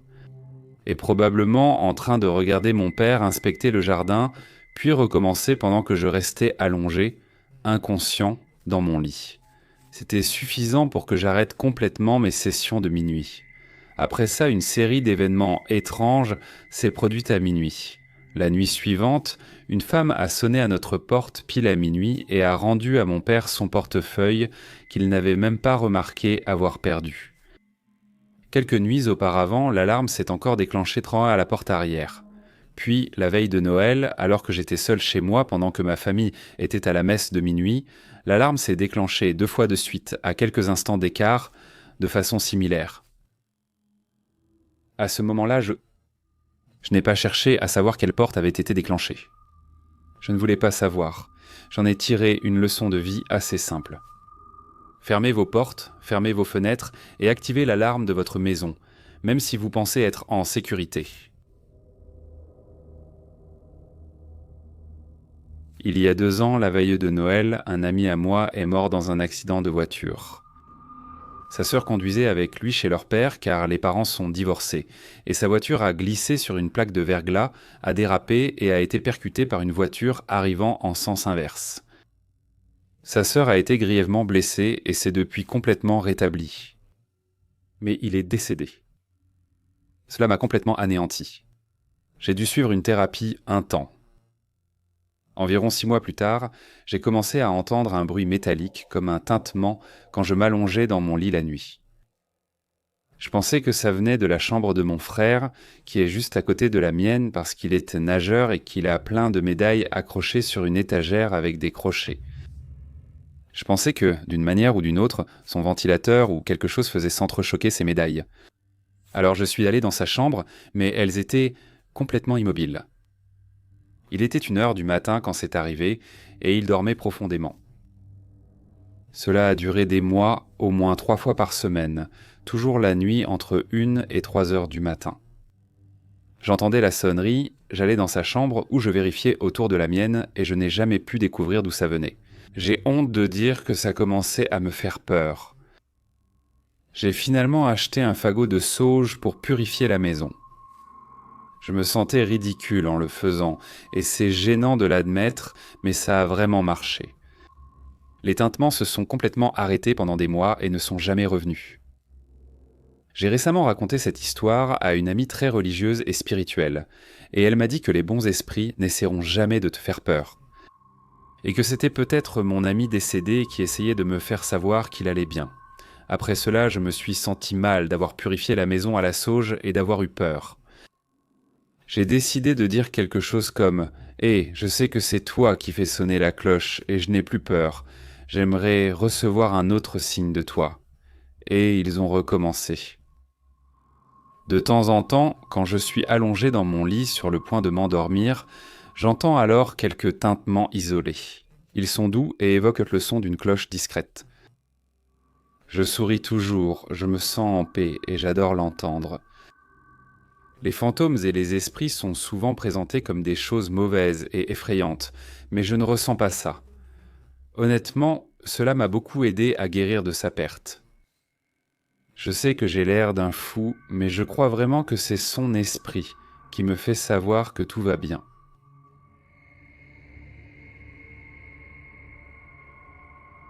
La veille de Noël 1990, comme d'habitude, je dormais dans la chambre de mon frère car la porte du grenier se trouvait dans la mienne. Excité de voir ce que le Père Noël m'avait apporté, je me suis vite endormi. Au milieu de la nuit, le bruit de la porte du placard dans la chambre de mon frère qui s'ouvrait m'a réveillé. Et lorsque j'ai ouvert les yeux, un homme grand vêtu de vêtements sombres se tenait là, passant juste devant moi. Même si j'aurais dû être terrifié, je ne l'étais pas et je me sentais à l'aise et en confiance, comme si je le connaissais, alors que c'était la première fois que je le voyais. Il est passé par la porte qui menait hors de la chambre de mon frère, puis sur le palier à l'étage qui reliait nos 2 chambres et la salle de bain. J'ai sauté pour le suivre, mais arrivé sur le palier, il avait disparu. J'ai regardé dans la salle de bain et dans ma chambre, mais il n'y avait rien. Puis j'ai entendu quelque chose en bas des escaliers, alors j'ai regardé par-dessus le balcon, vers le salon, en bas des escaliers, et c'était sombre. Je voyais que nos cadeaux du Père Noël étaient arrivés à la lumière des décorations, et j'ai cru que j'avais presque surpris le Père Noël. Alors j'ai réveillé mon frère avec excitation et, comme 2 enfants normaux à Noël, nous avons couru en bas, et réveillé ma mère et mon père avec enthousiasme. Il m'a fallu quelques jours avant que le souvenir de ce qui m'avait réveillé me revienne, et il m'a fallu des années avant d'en parler à quelqu'un. Un jour, ma mère et moi discutions de fantômes quand je lui ai raconté l'histoire de ce réveillon de Noël en 1990, et pendant que je lui décrivais l'homme, elle a souri et m'a montré cette vieille photo en noir et blanc d'un homme debout à côté d'une charrue. C'était l'homme que j'avais vu. Il s'est avéré que tous les membres de la famille l'avaient vu, mais ne me l'avaient pas dit car j'étais jeune et il ne voulait pas m'effrayer. L'homme sur la photo était le grand-père de ma mère, et il était décédé avant que mon frère et moi ne soyons nés. Ma première expérience du paranormal, et c'était avec la famille, ça explique pourquoi je n'ai jamais eu peur. Près de 28 ans plus tard, je me souviens encore de cette nuit comme si c'était hier.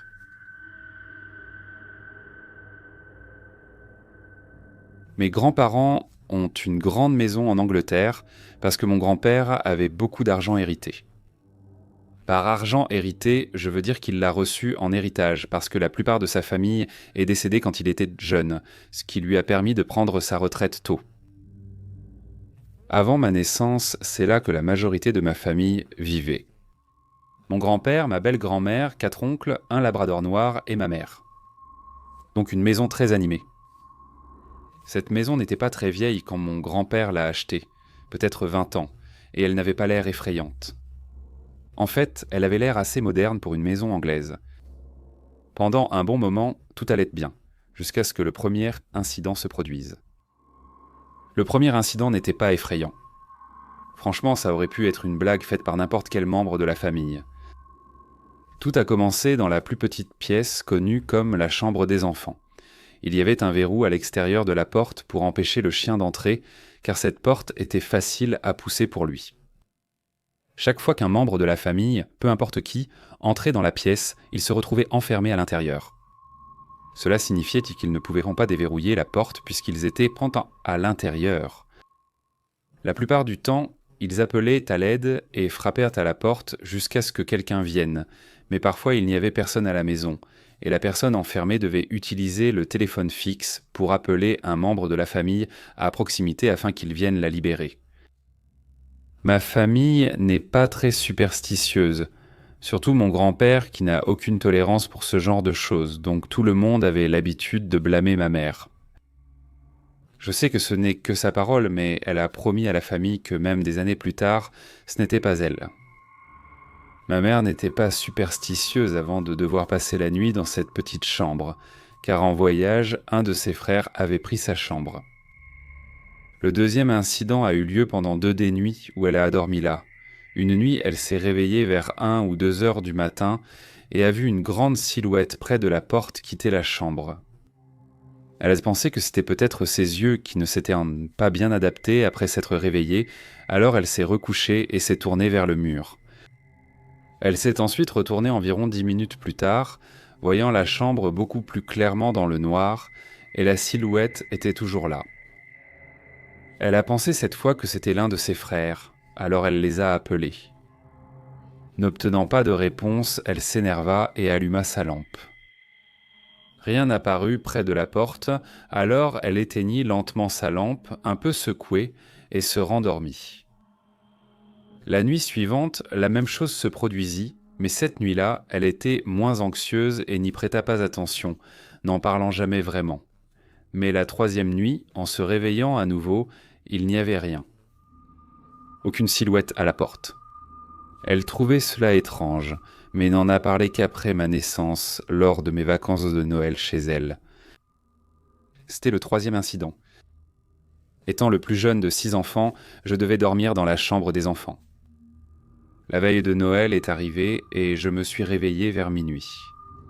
Je me retourne dans le lit et j'ai remarqué une silhouette près de la porte qui m'a fait peur. J'ai caché mon visage sous la couette et attendu 5 minutes. Enfant, j'étais très superstitieux, j'écoutais toutes les rumeurs de fantômes. Alors j'avais trop peur de sortir du lit et de passer devant pour aller jusqu'à la porte. Après ces 5 minutes, j'ai décidé d'affronter mes peurs et d'aller voir maman. En sortant la tête de sous la couverture, il n'y avait plus rien près de la porte. J'ai fini par me dire que ça devait être à mon grand-père, alors je l'ai balayé d'un geste. Cela s'est produit jusqu'au lendemain de Noël avec des apparitions entre minuit et 4 heures du matin. C'est devenu une routine pour moi, et je n'ai jamais pensé à en parler à ma mère jusqu'à cette année. C'était les vacances d'été et je passais les vacances à la maison, qui n'était qu'à 10 minutes de la maison de mon grand-père. Car j'ai déménagé il y a 4 ans. J'ai décidé de rendre visite à mes cousins qui étaient rendus tous chez mon grand-père, et quand je suis arrivé, mon plus jeune cousin, âgé de 6 ans, a couru vers moi et m'a dit « Pourquoi y a-t-il toujours un homme debout près de la porte la nuit ?» Cela m'a donné des frissons dans le dos, puis j'ai commencé à en parler à ma mère, qui en a ensuite parlé à ma famille. Nous avons tous fini par vivre des expériences étranges dans la petite pièce, et depuis, Nous l'appelons tous la chambre des vilains enfants pour effrayer les garçons en disant que s'ils sont méchants, ils devront aller dans cette pièce la nuit et que nous ferons sortir l'homme étrange. Disons simplement que mes cousins sont bien sages maintenant. Cette histoire s'est déroulée la semaine dernière, juste avant Noël, quand mes amis et moi avons décidé de sortir boire quelques verres. C'était une soirée habituelle mais plus animée que d'habitude, avec une super ambiance. Nous sommes allés au bar habituel où nous allons, qui propose des bières artisanales spéciales qu'on adore. Pendant qu'on était là, un autre ami de la fac que je n'avais pas vu depuis un moment discutait aussi avec eux pour prendre des nouvelles. Il a proposé d'aller dans le nouveau bar en face. Nous avons fini nos verres et sommes allés dans ce nouvel endroit. C'était incroyable.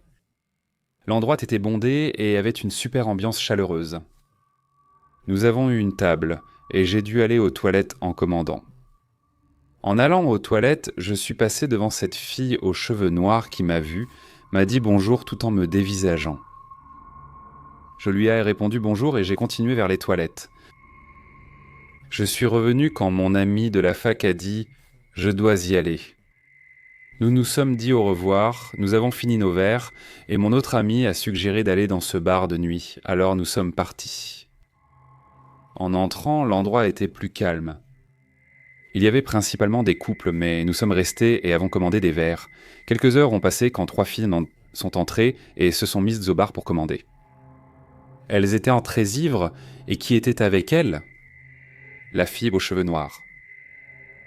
Elle m'a vu, m'a souri et je lui ai rendu son sourire. Environ 10 minutes plus tard, elle est venue à ma table et a prononcé mon nom.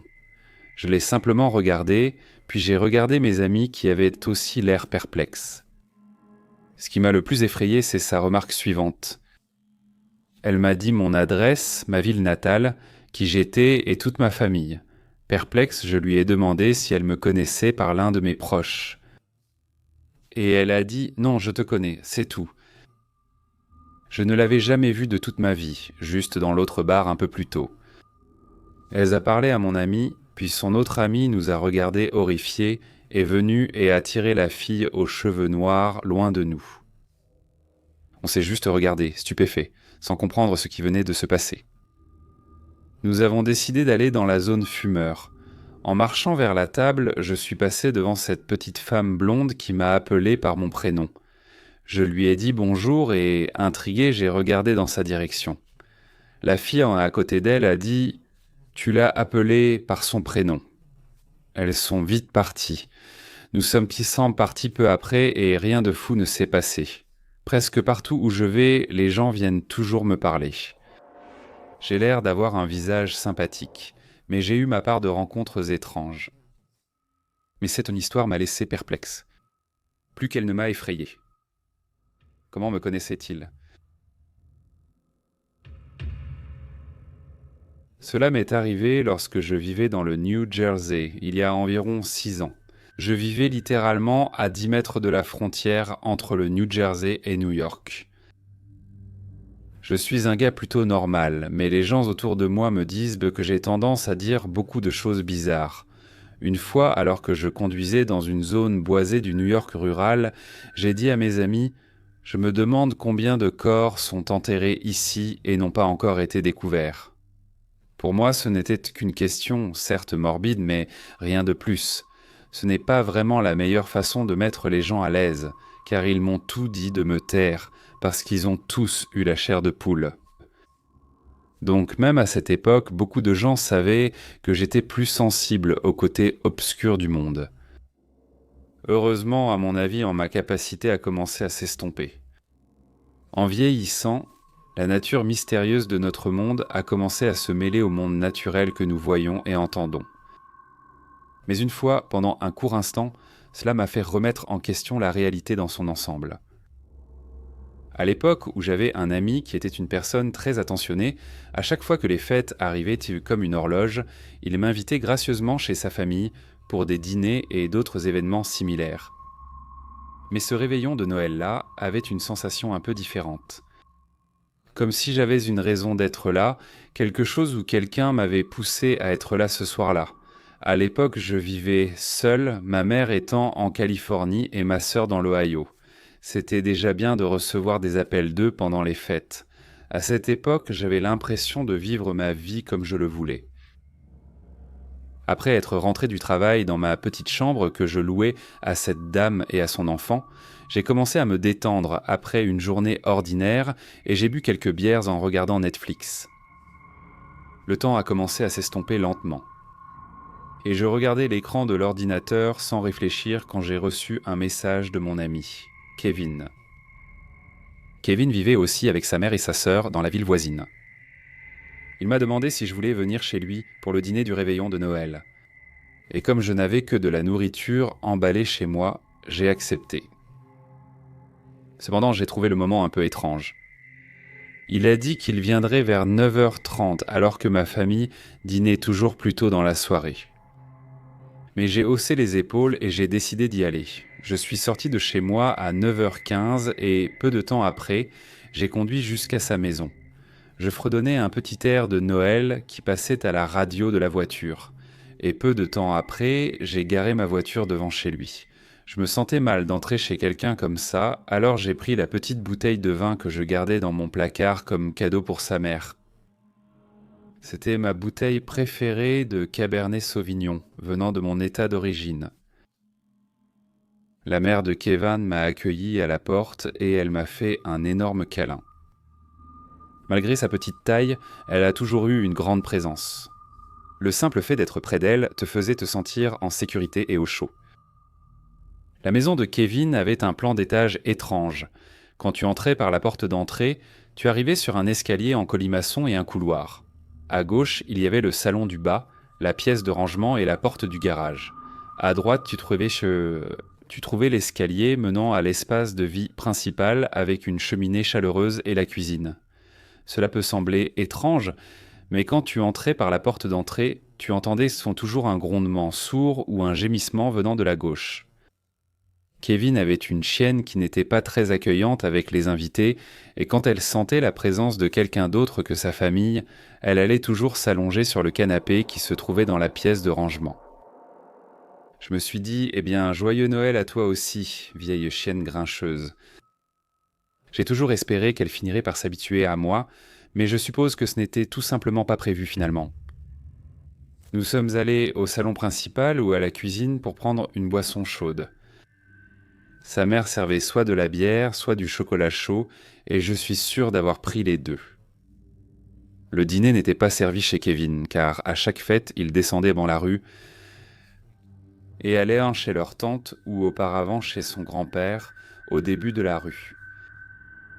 Kevin avait un cousin plus jeune appelé Zik, et pour être honnête, je n'ai pas la moindre idée de son vrai nom, on l'appelait juste comme ça, pas que ça m'importait vraiment bien sûr.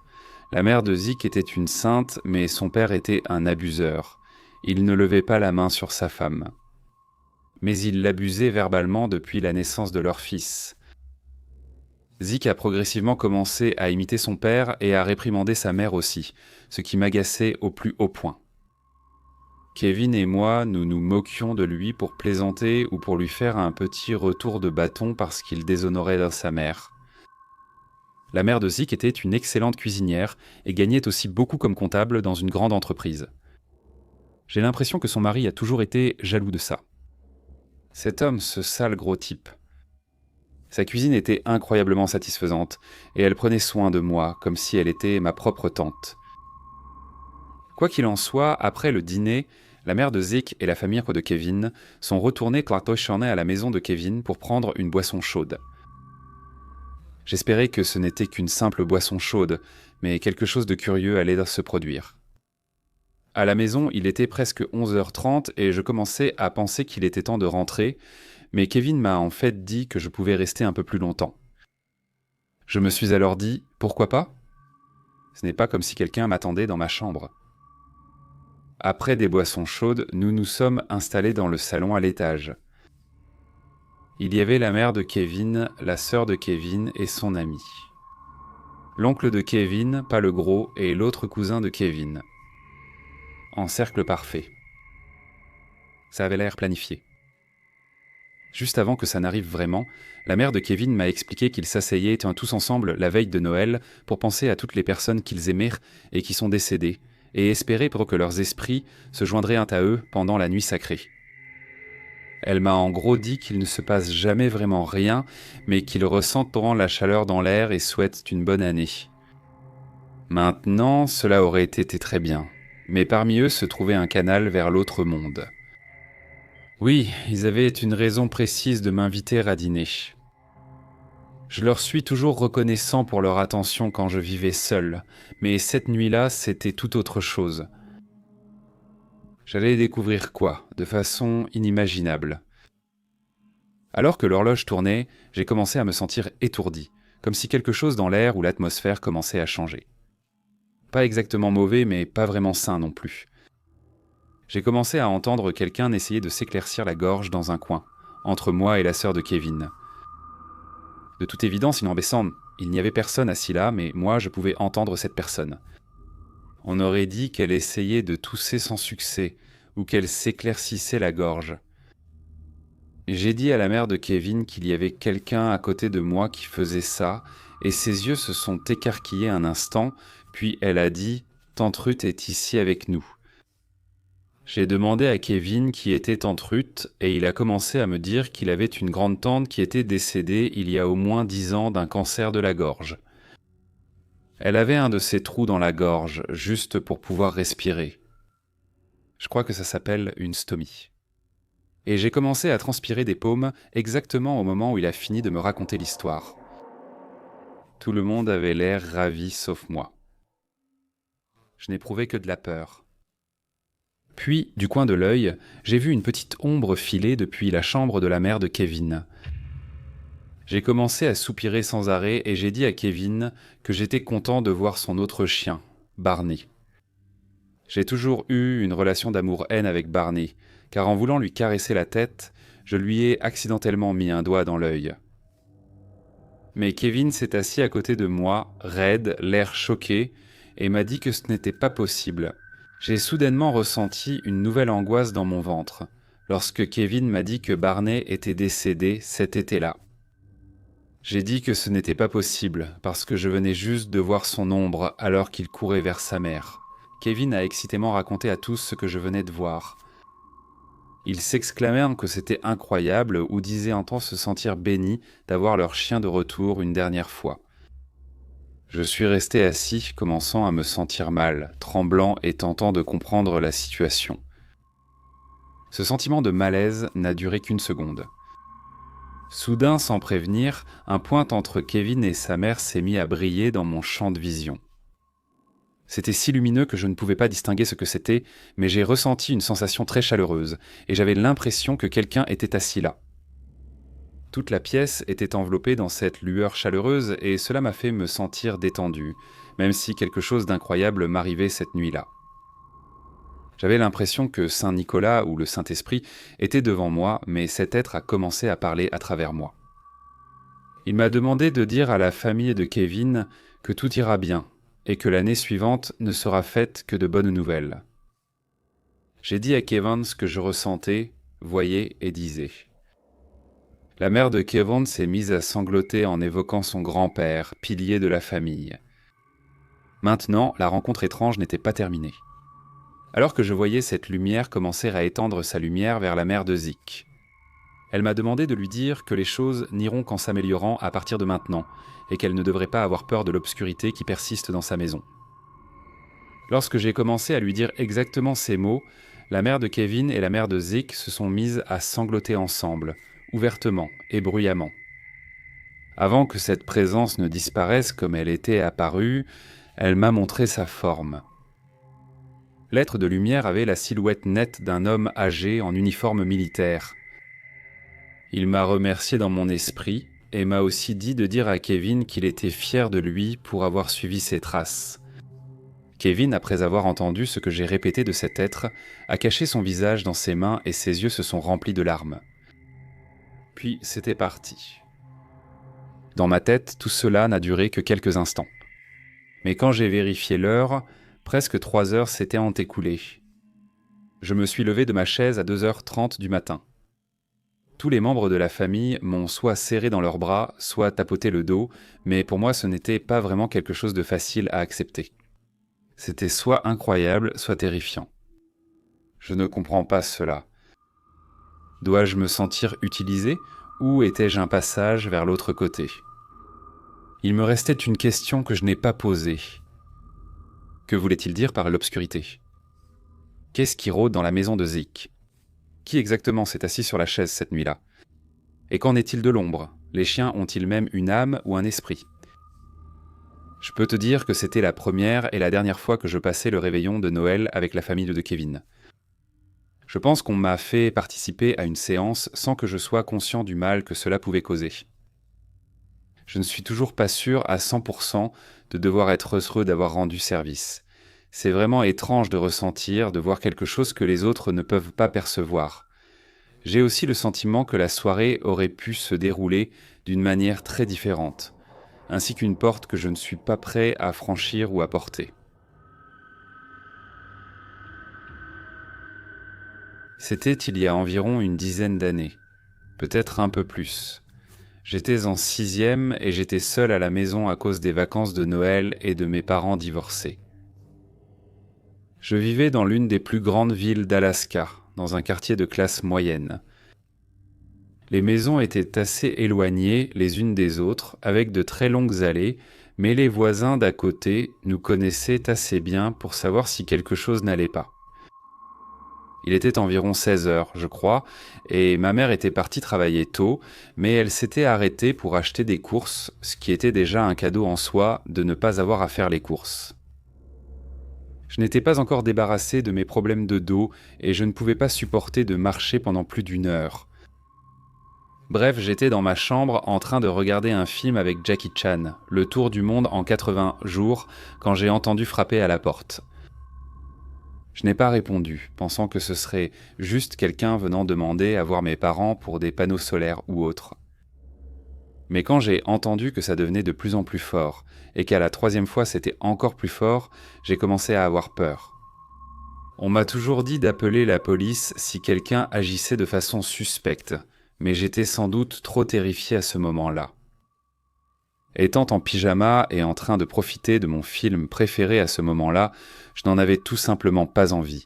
Alors ne sachant pas quoi faire pendant que 2 types frappaient littéralement à la porte, j'ai appelé ma mère. Je lui raconte ce qui se passe et elle me dit que c'est probablement juste des mormons. Pour vous, Joe, ça peut sembler normal, mais moi je vis en Alaska et je ne sais même pas ce qu'est un mormon, donc elle me dit de ne pas m'inquiéter. Je lui ai dit que ça devenait de plus en plus fort. Et je pensais qu'ils allaient là peut-être défoncer la porte. Elle était encore assez grande et épaisse, avec du verre teinté à hauteur de poitrine, mais elle m'a dit de me calmer. Mais ensuite, elle l'a entendu. Tout cela s'est passé en 1 minute environ, mais toutes les 10 secondes, les coups devenaient les plus forts. C'est là qu'elle a commencé à paniquer. Elle m'a dit de rester dans ma chambre, porte verrouillée, sans bruit pendant qu'elle appelait la police. Alors, nous avons raccroché. En attendant la réponse de mon père, j'observe ma chambre à la recherche de quelque chose. J'ai attrapé une batte de T-ball et je me suis assis sur mon lit, complètement paniqué. Et je n'avais pas de fenêtre donnant sur le devant de la maison, seulement sur le côté. Finalement, mon père répond et je lui explique la situation, en précisant que maman appelle la police. Il n'avait pas le droit d'être sur la propriété, mais il est très protecteur. À l'époque, il vivait près du commissariat et s'est précipité vers moi. Pendant que j'attends encore et encore que la police ou ma mère arrive, je décide de jeter un coup d'œil dehors. La façon dont la maison était agencée me permettait de sortir discrètement de ma chambre et de voir l'arrière-cour. Et sans faire plus de 2 pas, je pouvais jeter un coup d'œil depuis le coin et voir à travers la baie vitrée du salon. J'ai vu qu'ils avaient avancé leur voiture près de la porte du garage. Et je pouvais partiellement voir à travers la porte 2 hommes en train de la marteler. Je suis resté là et j'ai vu le premier envoyer l'autre contourner la maison par l'arrière et j'ai vu son visage en partant. Je me suis caché avant qu'il me voie et j'ai attendu. J'ai compris après coup ce qu'il faisait. Celui à l'arrière a tenté d'ouvrir nos portes coulissantes en verre du balcon. Heureusement, non seulement c'était verrouillé, mais il y avait aussi une barre de bois. Même en forçant la serrure, il ne pouvait l'ouvrir de plus d'1 centimètre. Il a aussi commencé à essayer de la casser. Et puis ma mère m'a rappelé en pleurant et voulait savoir si j'allais bien. Elle s'est arrêtée à la station-service du magasin et a dit que la police arriverait au plus vite et qu'elle arrivait tout de suite. Après environ 1 minute où ils ont tous les deux essayé la porte d'entrée et la porte arrière, ils se sont retrouvés près de la porte d'entrée. Et j'en avais vraiment assez qu'ils me fassent peur. Je suis sorti de ma chambre jusqu'à la porte d'entrée en leur criant dessus en débardeur et short avec une batte à la main. Ils ne m'ont entendu qu'à la porte, ce qui les a effrayés. Ils ont couru à leur voiture pour fuir. Ce n'est stand qu'une fois partis que j'ai ouvert la porte pour continuer à leur crier. J'ai oublié ce que je criais, mais ils sont partis en voiture. Ma mère est rentrée peu après et m'a serré dans ses bras jusqu'à l'arrivée de mon père. Je suis alors allé vers son camion, lui ai montré que j'allais bien et raconté comment je les avais fait fuir. Il m'a serré contre lui, embrassé, puis est parti avant qu'il ne se dispute avec ma mère sur sa présence. Heureusement, elle s'en fichait complètement et elle a continué à me parler des hommes jusqu'à ce que les flics arrivent une demi-heure plus tard. Il ne s'est montré intéressé que lorsque je lui ai dit que je pouvais facilement décrire le visage du type à la porte et un peu celui de l'autre. Il a dit qu'il soupçonnait qu'ils faisaient partie d'un groupe qui avait cambriolé ces 2 dernières semaines, volant des cadeaux de Noël et d'autres affaires. Ils ont été retrouvés quelques semaines après, et liés à plus de 10 cambriolages. La nuit où ils ont tenté de s'introduire, mon meilleur ami est venu et nous sommes restés éveillés toute la nuit avec nos battes.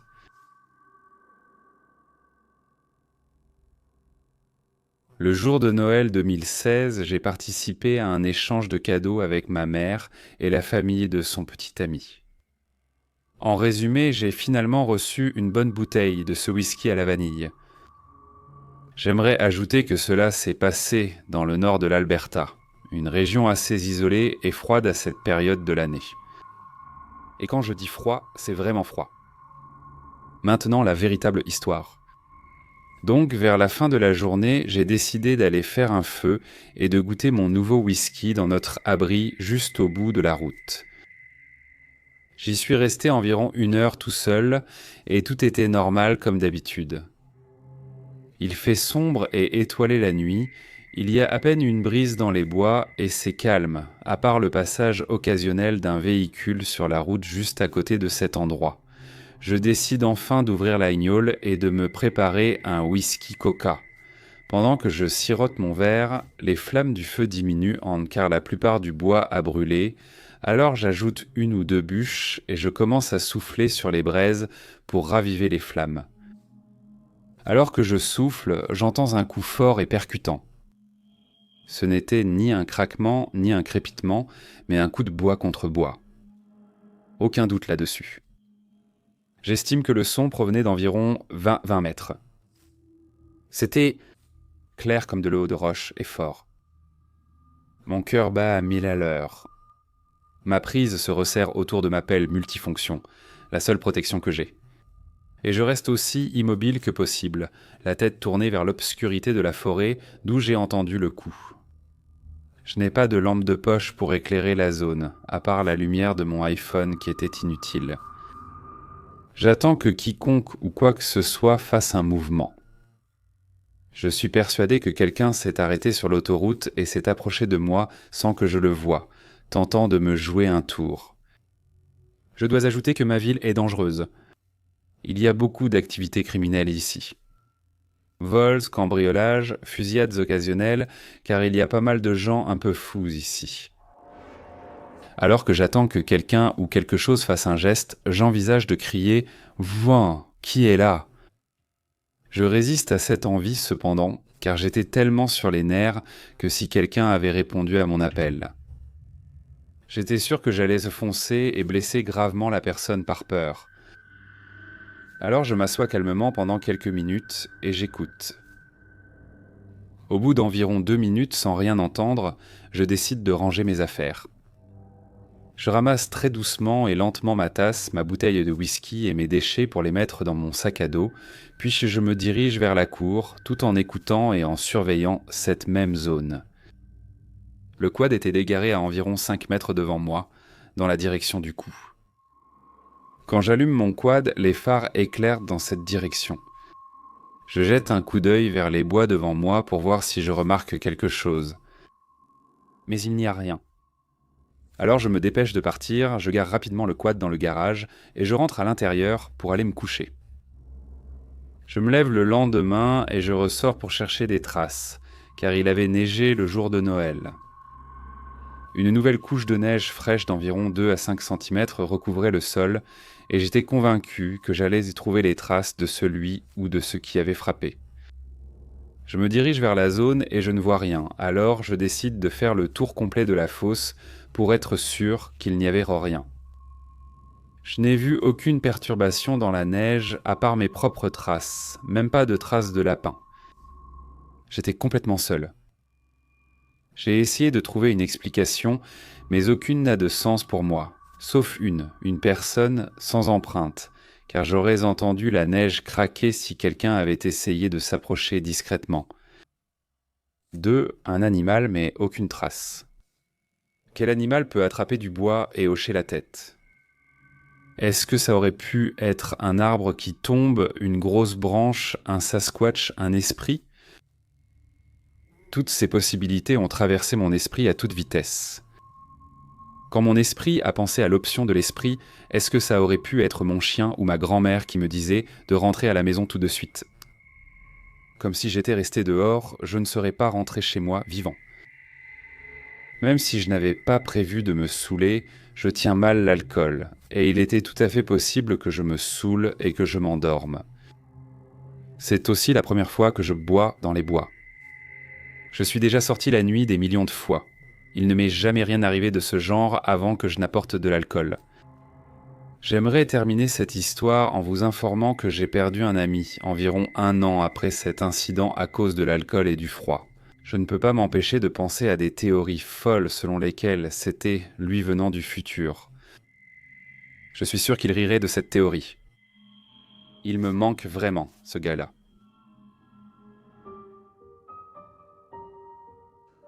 Salut les gars, c'est Mortis Media ici et merci beaucoup d'avoir écouté. J'espère que vous avez apprécié les histoires festives de ce soir. Moi, oui, 20 histoires. Pour être honnête, je n'avais pas prévu d'en faire autant, mais le nombre d'histoires que j'ai trouvées devait absolument être racontées, et elles ne pouvaient pas attendre 1 année de plus. J'espère donc que vous avez apprécié la vidéo de ce soir.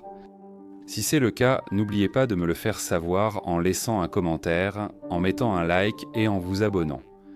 Tout ça. Ce fut un plaisir de vous recevoir ce soir. Merci infiniment à mes formidables mécènes affichés à l'écran. Intéressés, rejoignez-nous via le lien en description.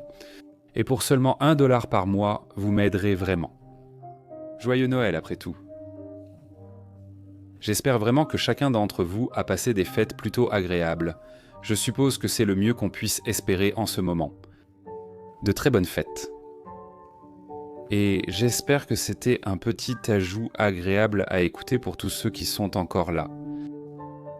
Quant à moi, je profite probablement de Noël en ce moment avec toute ma famille. D'ailleurs, il n'y aura pas de vidéo demain. Je prends un jour de congé pour passer plus de temps en famille. Cette vidéo étant 2 fois plus longue, je me suis dit que je l'avais méritée. Alors on se retrouve le jour qu'on appelle Boxing Day chez les Britanniques, le 26, pour des histoires effrayantes encore à déterminer. Mais pour l'instant, les gars, je vais vous laisser. Restez géniaux, joyeux Noël, et on se retrouve à la prochaine.